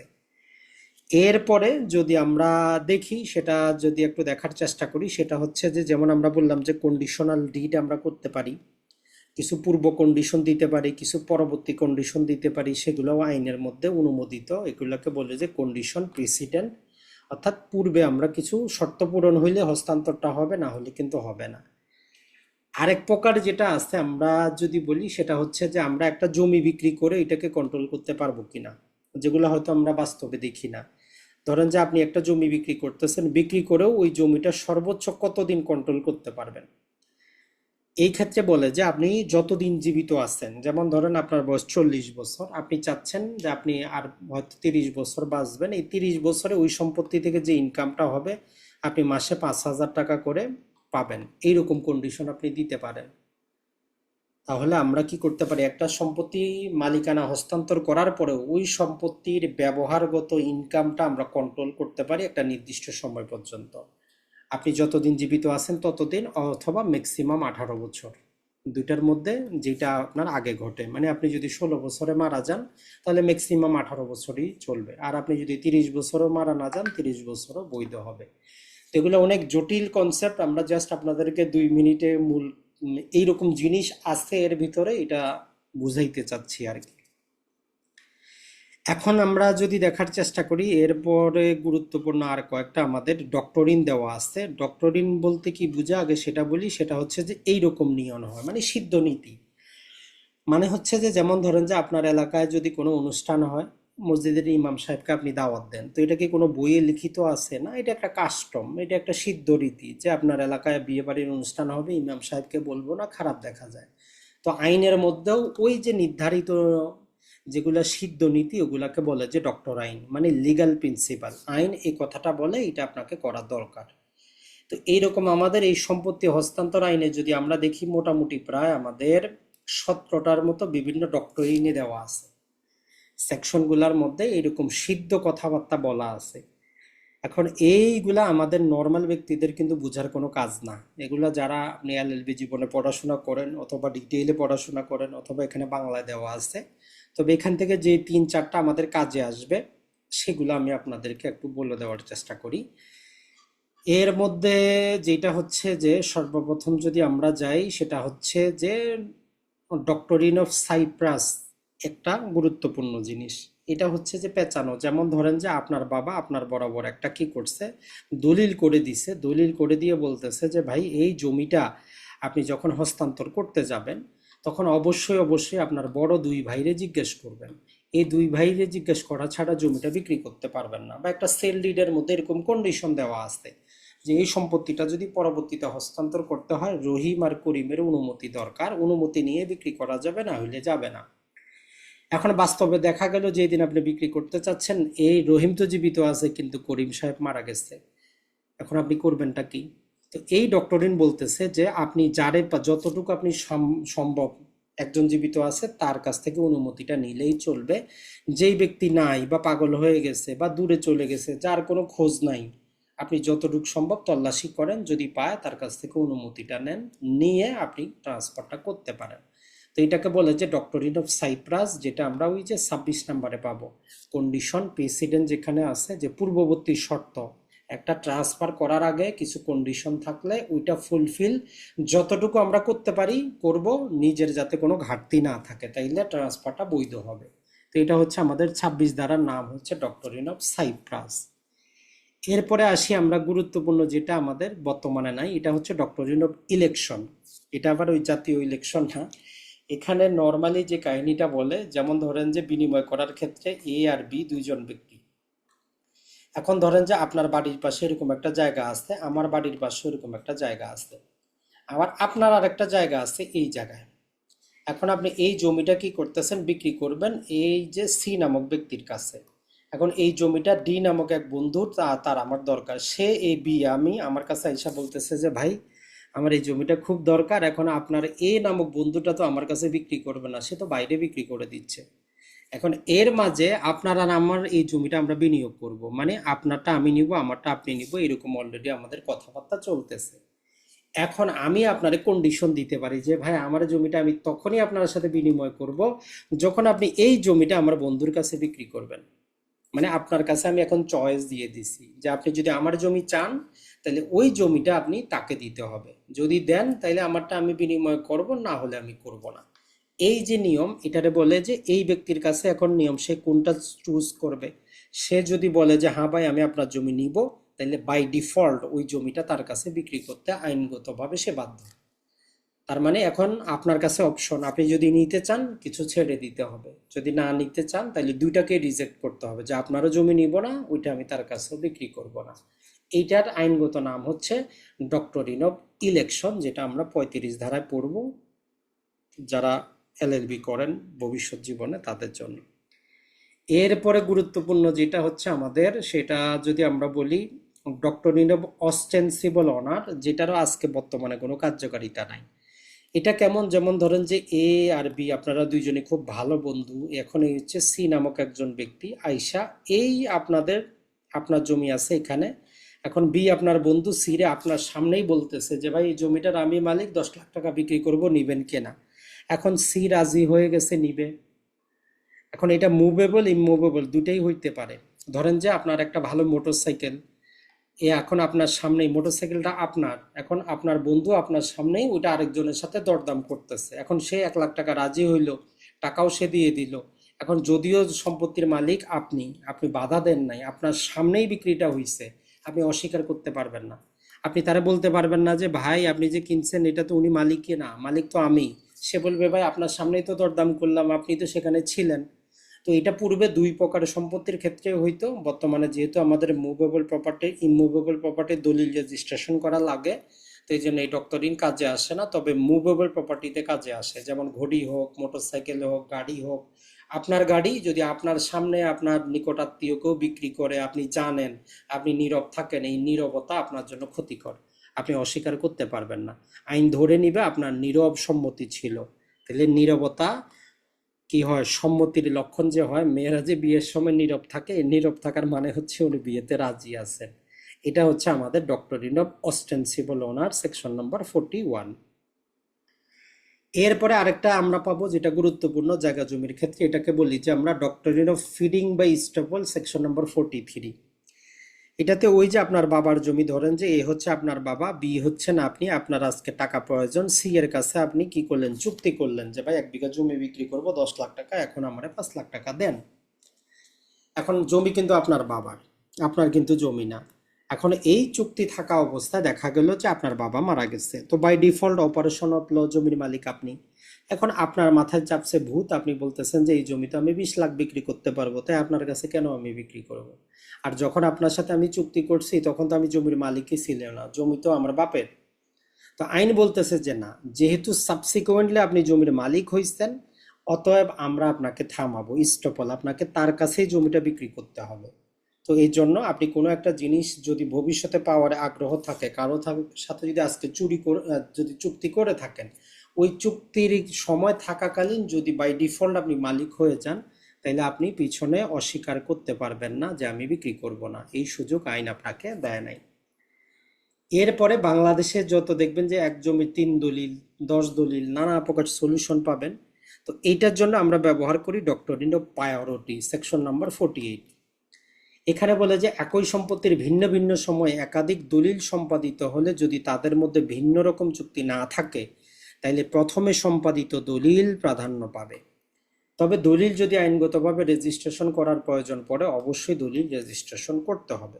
তাহলে একটা সম্পত্তির যদি কি থাকে, একাধিক দলিল থাকে এ আর বি, আমরা দেখব যে কোন দলিলটা আগে সম্পাদিত হয়ে রেজিস্ট্রেশন হয়েছে ওই দলিলটা প্রাধান্য পাবে, সাবসিকুয়েন্ট দলিলগুলোর প্রাধান্যতা পাবে না। কারণ কি, কারণ আপনি যখন প্রথম দলিল করছেন আইনগতভাবে আপনার মালিকানা ট্রান্সফার হয়ে গেছে, আপনার কাছে আর কোনো মালিকানাই নাই। তাহলে বি এর কাছে আপনি যে দলিল করছেন আইনগতভাবে, তখন আপনি জিরো, আপনার কাছে কোনো সম্পত্তিই নাই। তো আপনি যে দলিলটা করলেন কোনো কিছু যাওয়ার কথাই না, তো এই জন্য সাবসিকুয়েন্ট ট্রান্সফারটা অবৈধ হবে। তাহলে এটা হচ্ছে আমাদের doctrine of priority section number 48। এরপরে আসি আমরা doctrine of fraudulent transfer section number 53।